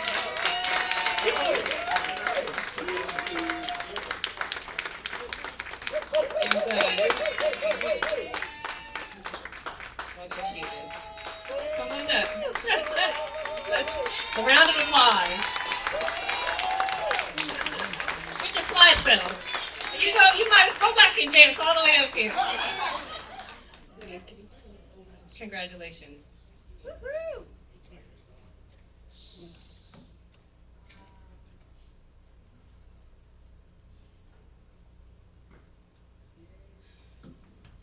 Wow. Someone asked me, did you have your speech ready? And I'm like, I don't know. You never know what's gonna happen. I'm looking out here at what I feel is community. I don't know if many of you know, I'm not from here. I'm from Alabama. And for many years, I struggled to find community because I came here, I stayed on the east side, and I had a lot in my heart to give through the arts. And so this award means so much to me, just to be embraced, to be acknowledged, and to be a part of our Black community in the ways that I was part of community in Alabama. It took a long time. And so you all are just adding to that community. So I do have a few things to say. And first, I want to just acknowledge the other finalists, Miss Ann Polite, whose beautiful clothing you saw back there. Let's give her a round of applause. I am just so excited and so honored to be in this Kuumba space with Miss Ann and with all of these individual artists. Miss Ann made the costumes or the attire for the dance ministry when I first started in New Beginnings, and for the hurricane relief benefit that I did in 2005. She has been giving of her service and her artistic abilities just beautiful. Everywhere you look, you will see. You have seen, if you look around here, you will see her creative work. You look in my closet, in my costume shop, you will see her creative work. So I am just so honored. Congratulations, Miss Ann. You know, I love you. She is on my board. She is one of our great supporters. And I just really had to say that before we move on. Let's see, thanks. First, I want to give thanks and honor to God who gives us all our gifts. It's just amazing how it comes this way and out this way, out from your heart to other artists. And I feel honored to be able to uplift a lot of the artists of color, the children, the young adults, the adults. I just see a light when I can give of the art and I see people do things they never thought they could do, move how they never thought they could move. And it is so gratifying for me. So I thank God for that. I have to thank my husband, and I'm going to start talking faster. I have to thank my husband. We've been married, I think, about 27 years. He married an engineer, and he got an artist. And my mom always tells me she is on his side all the time because she said, "You the one who changed." So he is supportive of what I do, and there is no way that I could do all that I do with the community and with VCBynum Arts and Education without Brandon Bynum. So we all give him a hand, and my two children. I just want to thank this community because, of course, as a choreographer or teacher, you can't do it alone. There's not one piece that comes together without the heart of another person. We are connected, right? In Kuumba, it's not just the creativity of one, but it's the creativity of the community. It's about sharing in the creativity because when you include others, it uplifts. It uplifts whatever it is that you have. And I want to just say a little bit about where my inspiration comes from. And I didn't realize this until just a few years ago. So in Mobile, Alabama, way back in the day, there was an organization called Culture in Black and White. The mission of Culture in Black and White was to provide artistic opportunities through music, dance, creative writing, pottery, to disenfranchised communities. And I benefited from that. My sister, who is an author and a poet now, benefited from that. There are people that I find on the internet and you find in little writing, Culture in Black and White. And I realized that through my experience with them, a seed was planted, and now I take the mantle. They exuded what Kuumba is, and they passed that to me through God's plan, and I uplift and I pass that. And so I think about it so much now that seed that was planted, and it came out when I saw Alvin Ailey and realized I've seen that before. That is a part of me. It is something that I have to do. It is something that I have to share. And so I just, I thank you. And I just want everybody to know about Culture in Black and White because it makes it, oh, I'm getting, okay. I'm not your elder. And so the last thing I want to say is I want to give honor and thanks to my parents because they planted the seed in us to give to community. My dad owned a pharmacy in the Black community, and what he did was help that community. My mother was the Mary Kay sales lady. I went to her shows, helping the community and uplifting everyone to see their gifts and to be positive and to be beautiful. So I thank Rosetta and Eddie Clemens, who is deceased, for everything that they have given me, and all of my 5 siblings who uplift the baby so that I can do what God has for me to do. Thank you so much, everyone. Your eyes are so beautiful while they're cutting at me. Thank you. Let me get the plaque. There we go. No, that's beautiful. Thank you. I appreciate it. Trust me, I do have to get that back. Yeah. No, you get one. This is better than this one. This is for the cameras. Yeah. No, that's beautiful. Give it up for her. Definitely, give it up. Oh, she's right here. When we got the sister coming up, in all seriousness, if I sit too long, I have to get up because I got a condition. I'm serious. I got a condition when I sit down, and because my long-winded muscle starts to cramp up. So I gotta stretch that thing out. And that's all. There you go. Don't nobody else got the long-winded muscle? I pulled it after the first speech. I almost sprained it on that one, man. We good though. All right, we're moving right along with it. Come on, sister.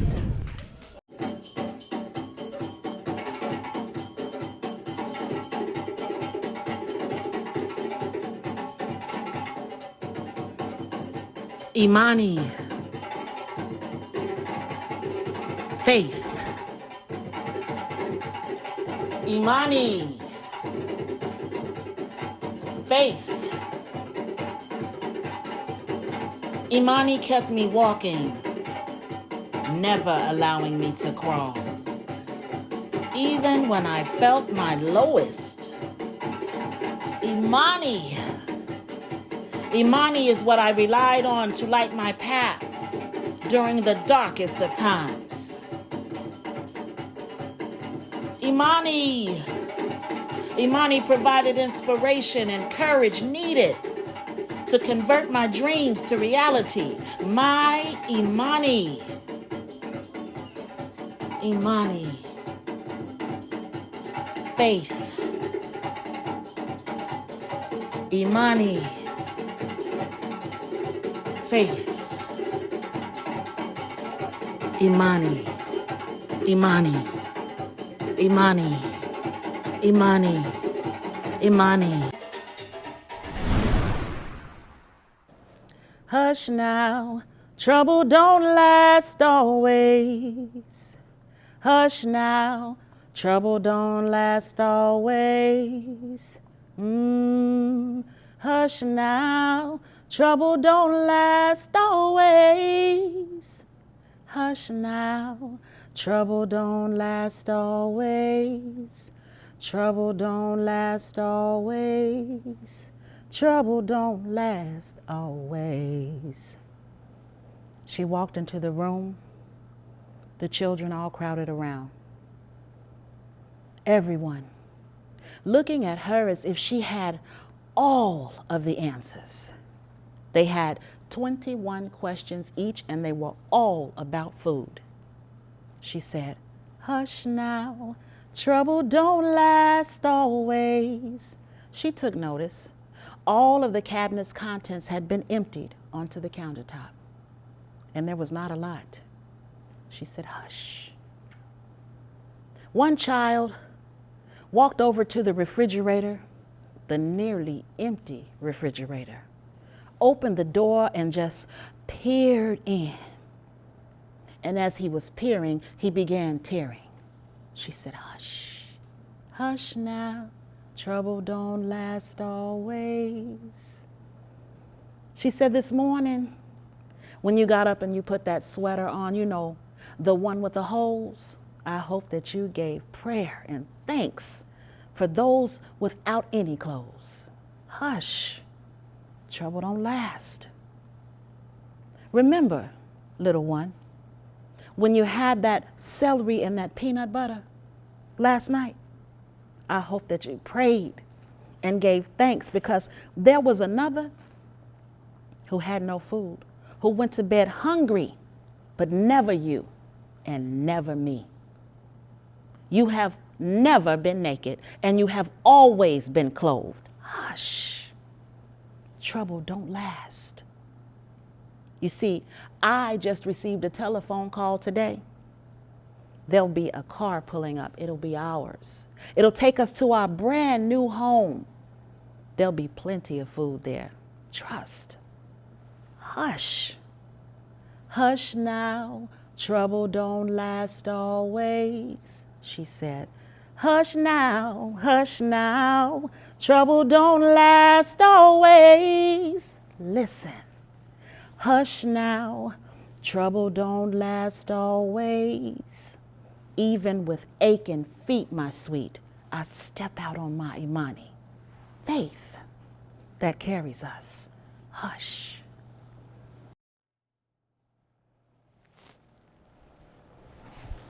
Peace.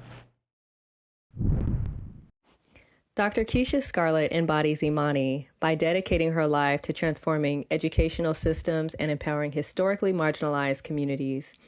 As a leader in education, her unwavering faith in the potential of every student inspires systemic change and equity-driven initiatives. Through her work at Woven Consulting and as a superintendent of St. Louis Public Schools, Dr. Scarlett has consistently championed opportunities for Black students and families. Her belief in the power of education as a pathway to empowerment and generational wealth reflects the essence of Imani, inspiring others to embrace faith in their potential and strive for collective progress. Jo Lute-Ervin exemplifies Imani through her commitment to fostering equitable education for all students. As a teacher and principal, she empowered Black children to thrive by developing innovative teaching strategies and building strong relationships with families. Her faith in the potential of every child drove her to create a learning environment where students felt valued and capable. Jo's belief in collective responsibility and perseverance ensured her schools became models of excellence, demonstrating the transformative power of faith and dedication. Her life's work reflects the principle of Imani, inspiring hope and confidence in the power of education to uplift communities. And while Imani means to believe with all our heart in our people, our parents, our teachers, our leaders, and the righteousness and victory of our struggle, it is remembering the things that are most important from one generation to the next, holding them, explaining them, caring for them. But it's also the righteousness, it's the struggle part, the righteousness and victory of our struggle. I explained earlier, because I felt to make it clear, I don't nominate any individuals. Those nominations come from family, friends, and community. And the selections come from family, friends, and community who are previous award recipients. Every year, we have 2 or 3 tiebreakers. The selection committee often has to recuse themselves at different parts, because when you're in community and you're loving community and you're working with community, you often interact with community. And so it comes down to the nomination. Dr. Felder, would you give us the honor of announcing the Imani Individual Award recipient? We thought that would be most appropriate.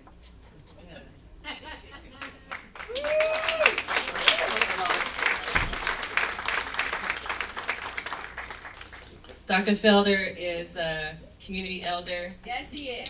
Beloved man. And let's just give him some love, because there's a lot going on.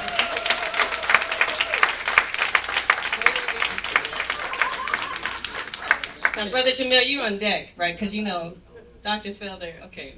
2 minutes. So Dr. Felder is an Imani Individual Award recipient last year. Okay. That's it. Now you, sir, beloved elder, if you could just briefly, if you could briefly share who you are and announce the award recipient. Absolutely. How you guys doing? Good. Joy and happiness. Kwanzaa brings joy, does it not? Yeah. Everybody who got up here smiled, showed all their teeth. Didn't they? And so, let me say, this woman right here, I have actually watched her journey over time. And it's a beloved journey. And so when you see greatness, now some of you will agree, some of you won't. But I want to say there's a great man behind this woman. And so where is Brian right there? Did you stand up, man? Come on, stand up. Yeah, I just want to say that for 7 days I received each one of those principles. And it was inspiring to me, particularly this week. So I just want to say thank you. And I also want to say you kind of funny too. I think you kind of funny. You could be up here. Anyway, let me also say that I love these 2 women that I get to pull this down. I just love these 2 women. They've inspired me since the day that I walked into education in Seattle Public Schools. And they still do great work. And so I get to read this name. Let me do it one more time. Joe, come on up here. Come on up here, Joe.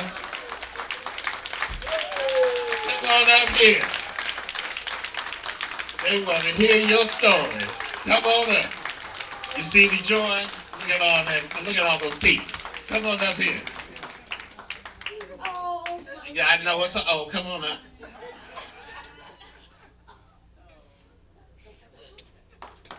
Yes, indeed. Yes, indeed. Did I give a hug too?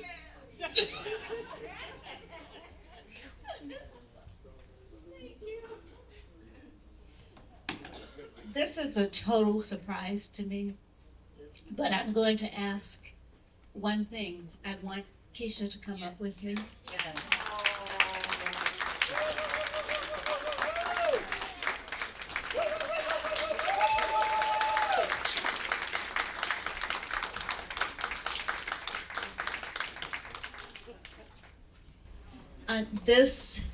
And I'm not going to talk about myself, but I'm going to talk about her for a minute. She is so inspirational and so caring about students. We work together at South Shore. I have never seen a person work so hard to ensure that her students were successful in all ways. She worked with families. She worked with the community. She got up at 4 in the morning to come to school. And I'm saying, Keisha, don't get up that early. And so she's there until she takes care of the needs of all of those that she supports. So I want to say that she is so deserving of this award.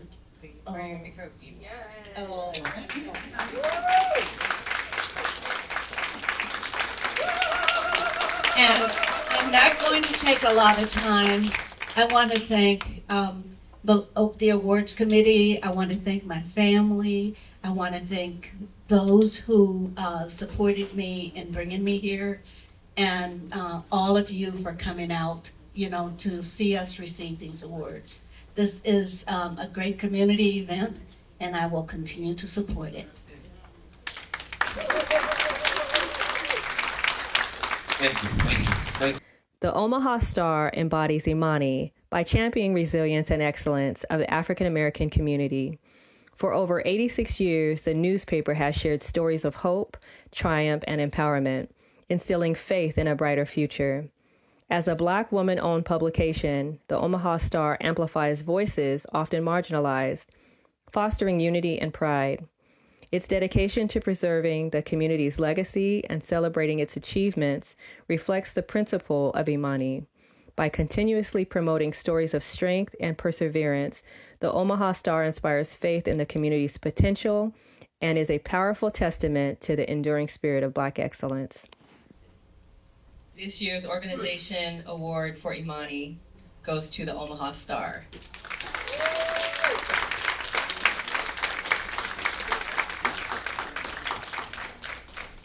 I would like to thank you for the honor of being nominated and awarded as a 24-25 Kwanzaa Award finalist. I am Terry D. Sanders of the Omaha Star Institute, Omaha Star newspaper. This is such an honor, and I would like to thank the committee for selecting me. Again, thank you.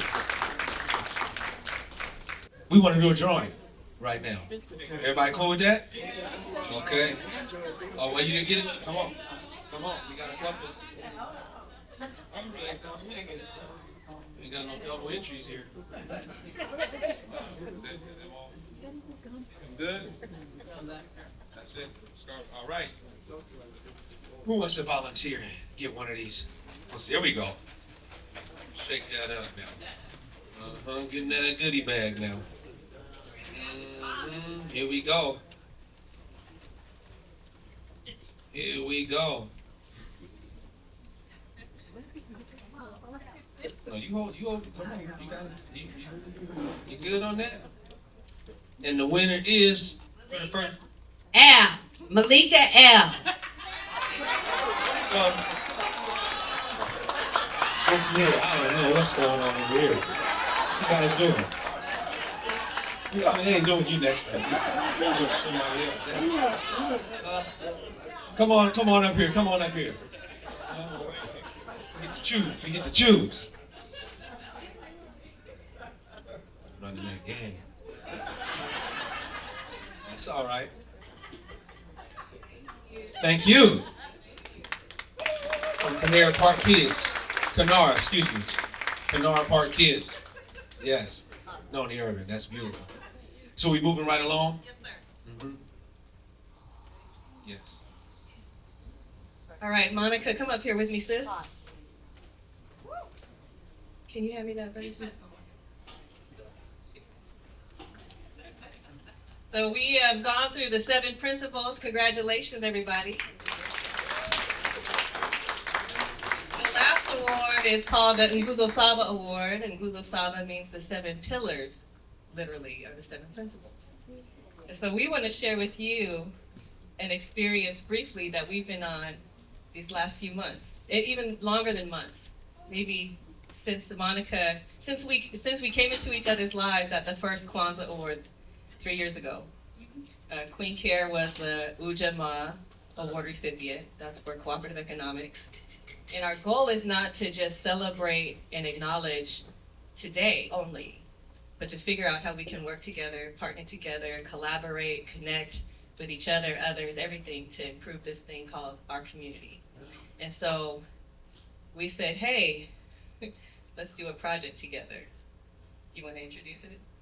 No, I'll let you introduce it. Okay. I'm gonna save my 2 to 3 minutes for something. Oh, well, let me go faster then.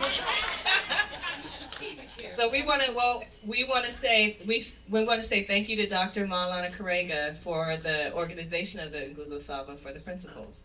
In doing so, he didn't create from scratch unity and self-determination, but he organized them in a way that we can use as a model or framework. And so thank you, Dr. Karega. And he is a supporter of us in our work.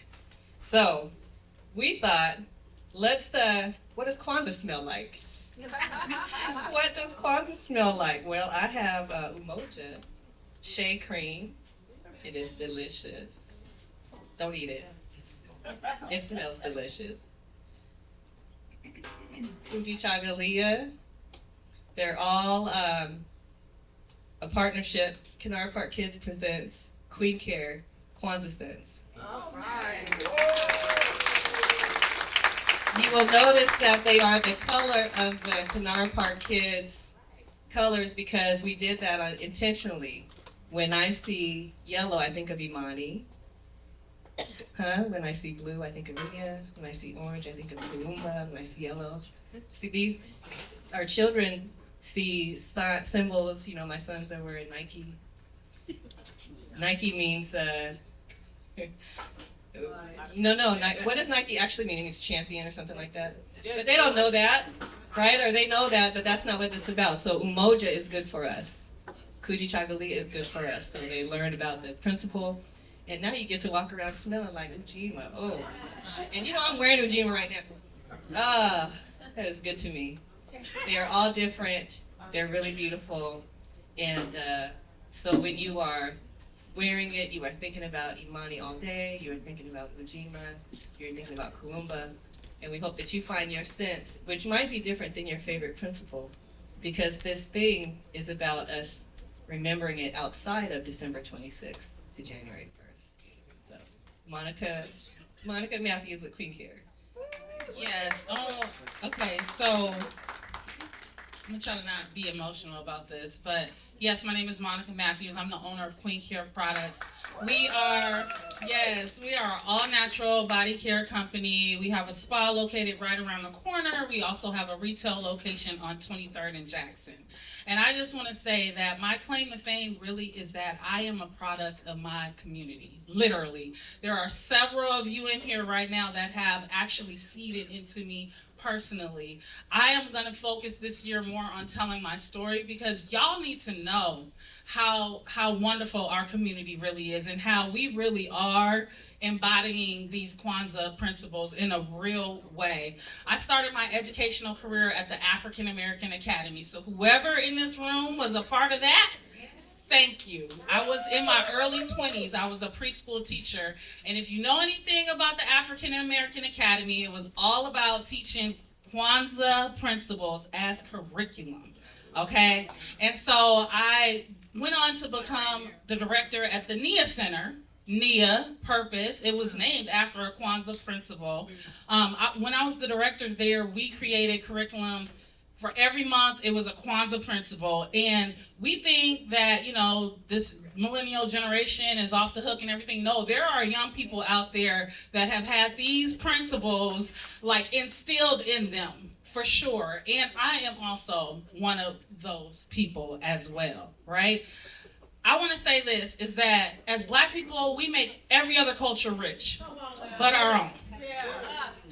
The only reason why my business has been successful is because of all of you supporting me.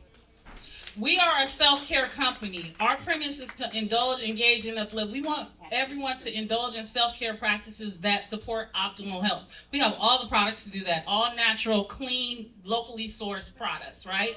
The second piece of that is to engage. Engaging with each other, building the community, and allows us to uplift those who are most vulnerable amongst us. And if you know me or don't know me, you know now, for the last 25 years, I have led a nonprofit organization that serves young people. We do Black college tours. We have entrepreneurship programs. We have paid internships. We are in several Seattle public schools, Renton schools, Tukwila schools. Some of you all in this room made sure I am in those schools today and in the community as well. We really are developing the next generation. So I know that's probably 3 minutes, but Noni, enter Noni into my life. And what is really important to me is economic development as I'm on this journey. If we don't spend money with each other, y'all, it's over. We will pass 10 Black businesses to go to Walmart and Target, and they do not invest in our community. When's the last time you seen a grant from Target? Or do you see organizations like Queen Care and Debrina's here? And there's other people in the room that are actually doing things in the community. You can follow the money. There are young people in this room. Where's Milan? She was part of our first Young Queens group. This girl's almost 30 now. There are examples of that. And so I just want to say thank you, Noni, for this particular project, because if anything else, it's about economic development right now. Playtime is really over. And this project right here represents all of the Kwanzaa principles, but in particular, the power when we come together and we produce something and we spend money with each other. So that's my charge to myself, but all of us, you know, support the vendors that are here, but also link up with like-minded individuals and make it happen. It's already happening in this room. All of us have that story of linking up and making it happen. So thank you, Noni, for believing in me. I really want all of y'all to experience all of these scents. These are not scents that Queen Care carries on a regular basis. They're only now through February 14th. Oh, well, there you have it. They're at Noni's table, so please, you know, take a smell and experience these principles. But thank you, Noni. I really appreciate you. Thank you. And yes, spend your actual dollars, like bringing like cash. Spend your dollars with our businesses. That is how we circulate our energy and become healthy. So. All right. Should we do one more drawing before we go into the Nguzo Saba? No. Did you sneak this in here? No, that's not. Oh, okay. Don't put it back. I'm not putting this one back. I'm gonna laminate this and put this on the wall so that the next time there's drawings in any event where they do drawings, they know to look for these names. We're gonna do one more drawing here. One more drawing. Who's going to be the lucky volunteer here? Help us out. Who wants to help us out? All right. We're going to go two now. You pick somebody at this table. What you guys got going. Here we go. Come on, get on in there.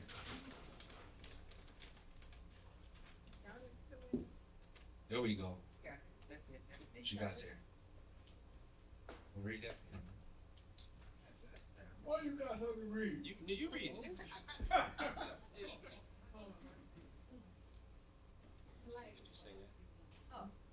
You're wrong order. Polite? Polite. Yeah, polite.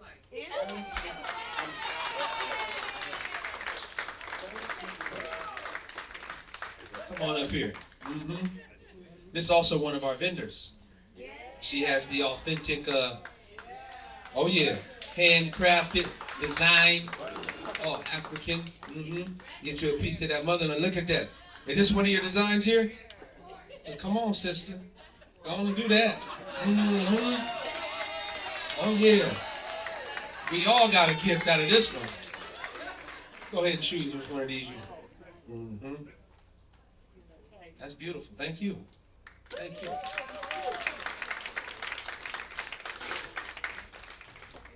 All right, let's hear about our, okay, so for the Nguzo Saba award, we make the selection. There's not a finalist named.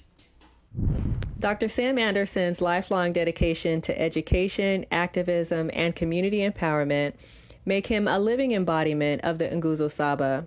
As a civil rights and Black liberation activist, he has spent decades advocating for justice and uplifting Black communities globally.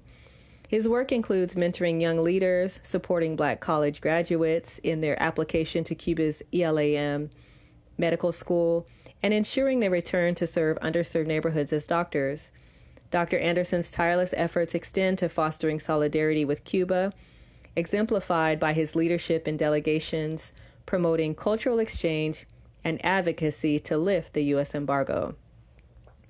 In 2024, Dr. Anderson was personally invited by the Cuban Ministry of Culture to attend the International Decade for People of African Descent conference.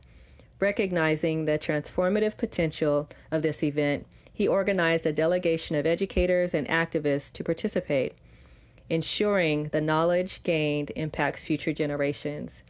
Through his teaching, writing, and activism, Dr. Anderson has inspired countless individuals to embrace their heritage, strive for excellence, and demand systemic change. His enduring commitment to education, community building, and cultural preservation highlight the depth of his contributions.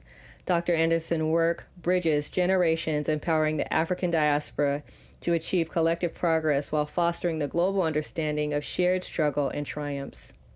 This year's Nguzo Saba individual award goes to Dr. Sam Anderson.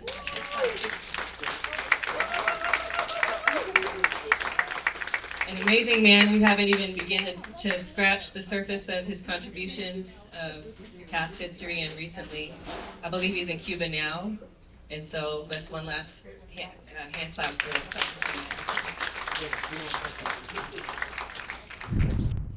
Gaston Gear is more than a fashion brand. It is a dynamic force for community empowerment and cultural celebration. Founded to address the needs of underserved communities, Gaston Gear offers innovative loungewear and accessories that resonate with cultural pride and unity. The company has created opportunities for collaboration through pop-up events, educational workshops, and initiatives that connect artisans with their community. By offering products that combine style with cultural significance, Gaston Gear fosters pride and heritage and a sense of belonging. Through its outreach, Gaston Gear has become a hub for economic empowerment. The company organizes events that feature crafts and creations from community members, often providing training for those lacking skills.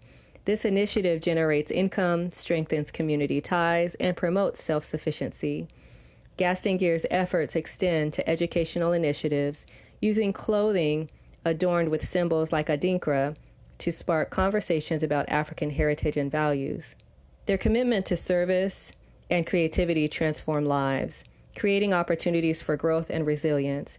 Gaston Gear's ability to blend cultural preservation with community-driven impact ensures their work leaves a lasting legacy. They embody the essence of empowerment, offering tools for individuals to thrive while uplifting the collective spirit of the community. As she makes her way up here, admire her attire. This is all Gaston here. And Gaston Polite. Come on, stand in front of the podium.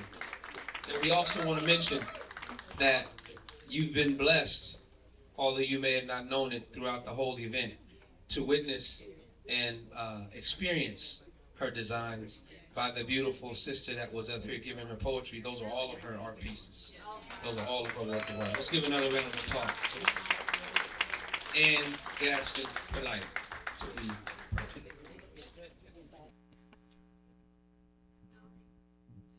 Yes. Oh. I really am speechless. Oh my goodness, what an honor to be among you all. When my bonus daughter, Ms., mentioned this to me over a year ago, she said, I nominated you. And I thought, okay, that's sweet. I didn't think any more about it. Unbelievable. Such amazing people. I'm so honored to be among you. Thank you so much.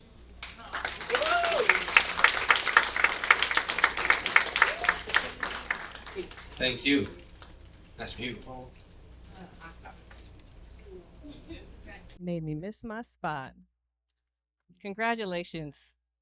Let's give it up for Gaston Gear one more time.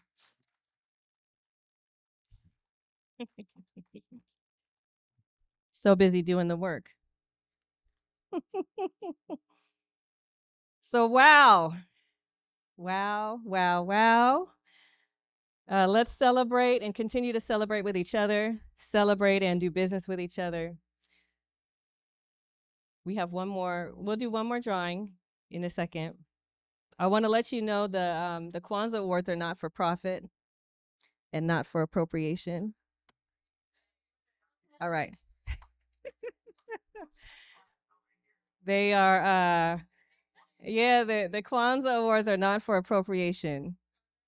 They are, we are holding this for community while community continues to embrace it. But we know that this work is meaningful because of the connections that we see, not just with the awardees, but with the nominees and the finalists and all of the relationships that are connected, and we're all connected. So thank you for being here. Thank you for taking the time to be here. For those that are online as well, we love and appreciate you. The award recipients, I appreciate you dealing with our mock-up here. Will receive this same beautiful plaque engraved, Black-owned trophy company that does our engraving, our plaque making. It's beautiful. In addition to that, they will receive a $500 cash prize.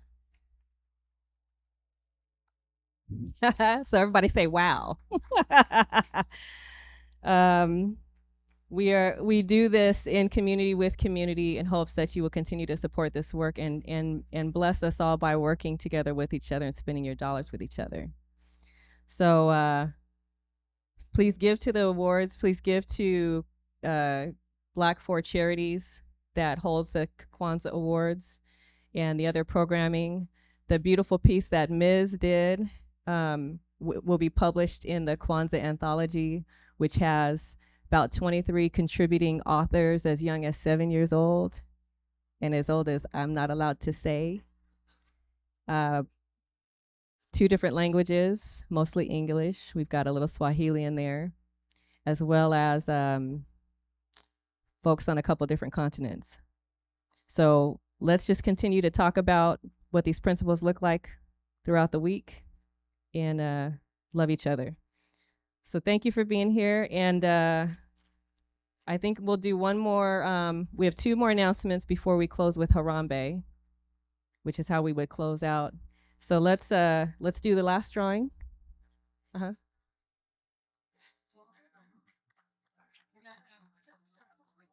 We're gonna do this drawing really quick.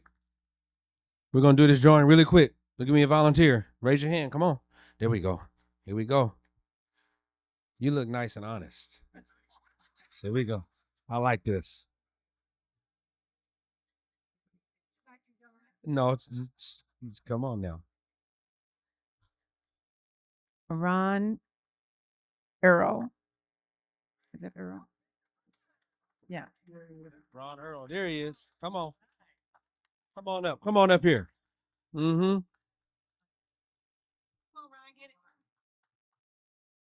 There's your gift, sir. Thank you for supporting our work. Yes. Share and tell everyone about our work, and we appreciate you being here. Thank you. All right.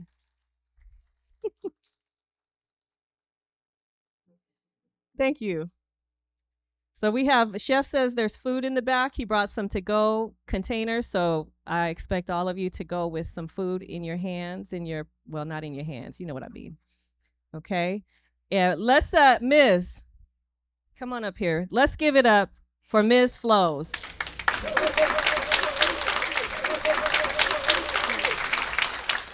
I just want to say thank you. I appreciate everyone's appreciation. I was terrified. Every single time I came up here, I was so scared. And I have been saying those skits to myself for the last 10 days all day long. So I appreciate your appreciation. I also want to thank Miss Ann Gaston for my wonderful wardrobe. That would be Ann Gaston Polite. Ms. is let me tell you, so okay, you might have to get the mic from me. Okay, because I can tell I'm getting a little winded. So let me not. Every year, because this is a community thing, community is part of the planning of the awards. And so this idea came out of conversation and just a beautiful thing. So we hope you enjoyed the theater lounge. There are some spoken word pieces you didn't get to experience here, but you will get to experience later. And so thank you. And Ms., you did your thing, sis. All right. I also want to give a shout out to my grandbaby who might still be watching. Sir Howell is my grandson. Our candle lighter this year. All right, thank you. Okay, so it is often said before Harambe, which means let's all pull together. Faith in ourselves. Wait a minute. I need to say thank you to the team before we start heading out. Tia Williams, Manifest Destiny. Shanae Poe with registration, thank you. Dancing in the Rain Media, Daryl Glover, and Carlos Imani with the Elite production team, thank you. Sankofa Catering, Chef D, Tyrese, T Money on the music, the DJ, Monica Matthews, Queen Care. Super fun doing this with you. Brother Jamil Shabazz on the on the mic. He's so great. And I want to really thank my husband, Brian Irvin, and our two sons. I only see one. Where's the other? Our two sons, Bo and Blake, who actually inspired the work of Kinara Park Kids that led to us being here. The lack of representation of Black children is why I'm standing here today. So thank you. Now we can do Harambe.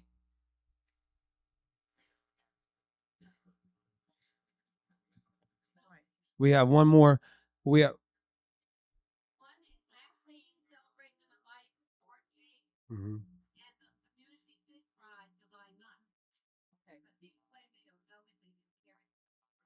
Before we close out, because you're about to close out. Oh, go ahead. March 8th, the celebration of life for Dr. Maxine Mims, and then July 9th, the community fish fry. All right, now you know. There's a team member that you forgot. We just wanted to speak about the team member. Listen to me. I met this woman, I'm telling you, 3 or 4 years ago. And it wasn't no Kwanzaa or anything like that. She was just so warm and kind and so interested in Blackness and in developing us as a people here in the Northwest. You don't see too many Black people. I'm from Illinois. I'm from East St. Louis, where all you see is Black people. And when I came here, that's all I saw was white people. Well, a few Black people, but this woman, when I started selling my books, wow, I sold over $400 or $500 worth of book with her there promoting me. And I said, I got Black people here. I got someone who cares. And she was always figuring out a way to get us together and make things happen for us. And I could not sit there. God would not let me sit there and not say, let's give it up for Naomi. She is amazing. She loves us and she wants the best for us. And we in the Northwest, there may not be as many black people as there are in the South, but we can do it. Or we can come together and we can make it happen because we are the greatest. Thank you. I love you.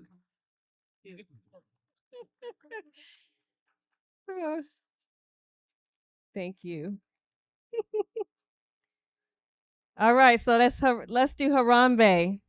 Let's all pull together. It's often said before Harambe, faith in ourselves, in our Creator, in our mothers and fathers, in our grandfathers and grandmothers, in our elders, our youth, our future.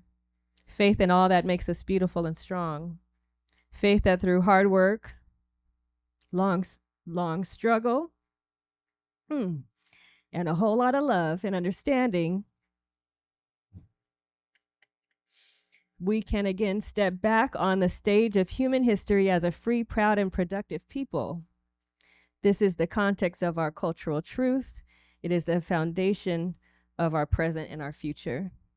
So the way we do Harambe, let's all stand up. If you can, stand to your feet. Now there were 7 principles, so we're going to do this 7 times and somebody has to count. Okay. You hold your hand up and bring your fist down to your chest. And we hold the last one out. So Harambe! Harambe! Harambe! Harambe! Harambe! Harambe! Harambe!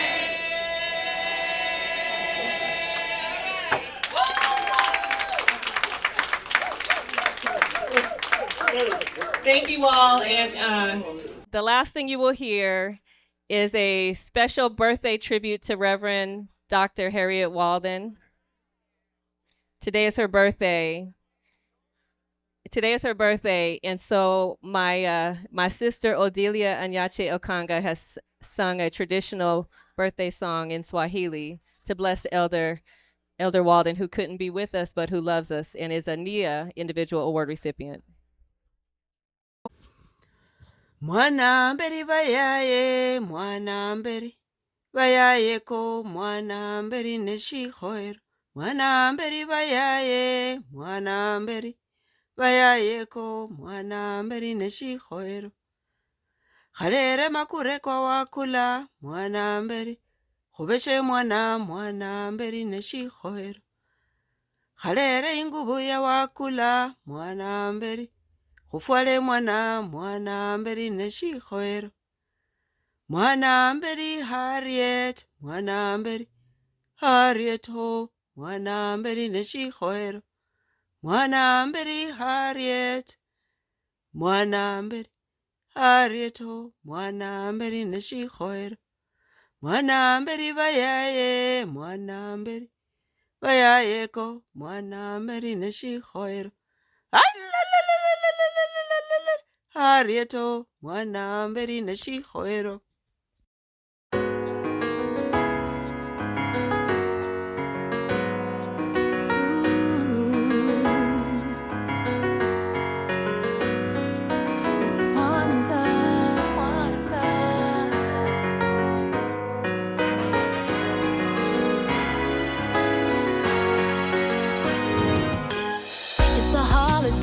Come on, celebrate and rejoice. It's Kwanzaa, spreading unity in our families and communities. Kwanzaa, because the legacy makes us so strong. Yeah. So let us come together to celebrate this season of Kwanzaa. It is Kwanzaa.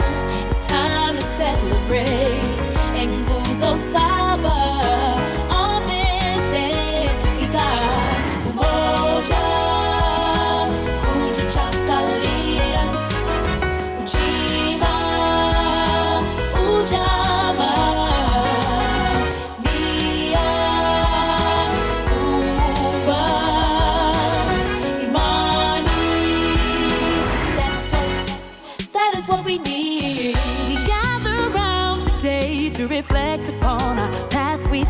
so far.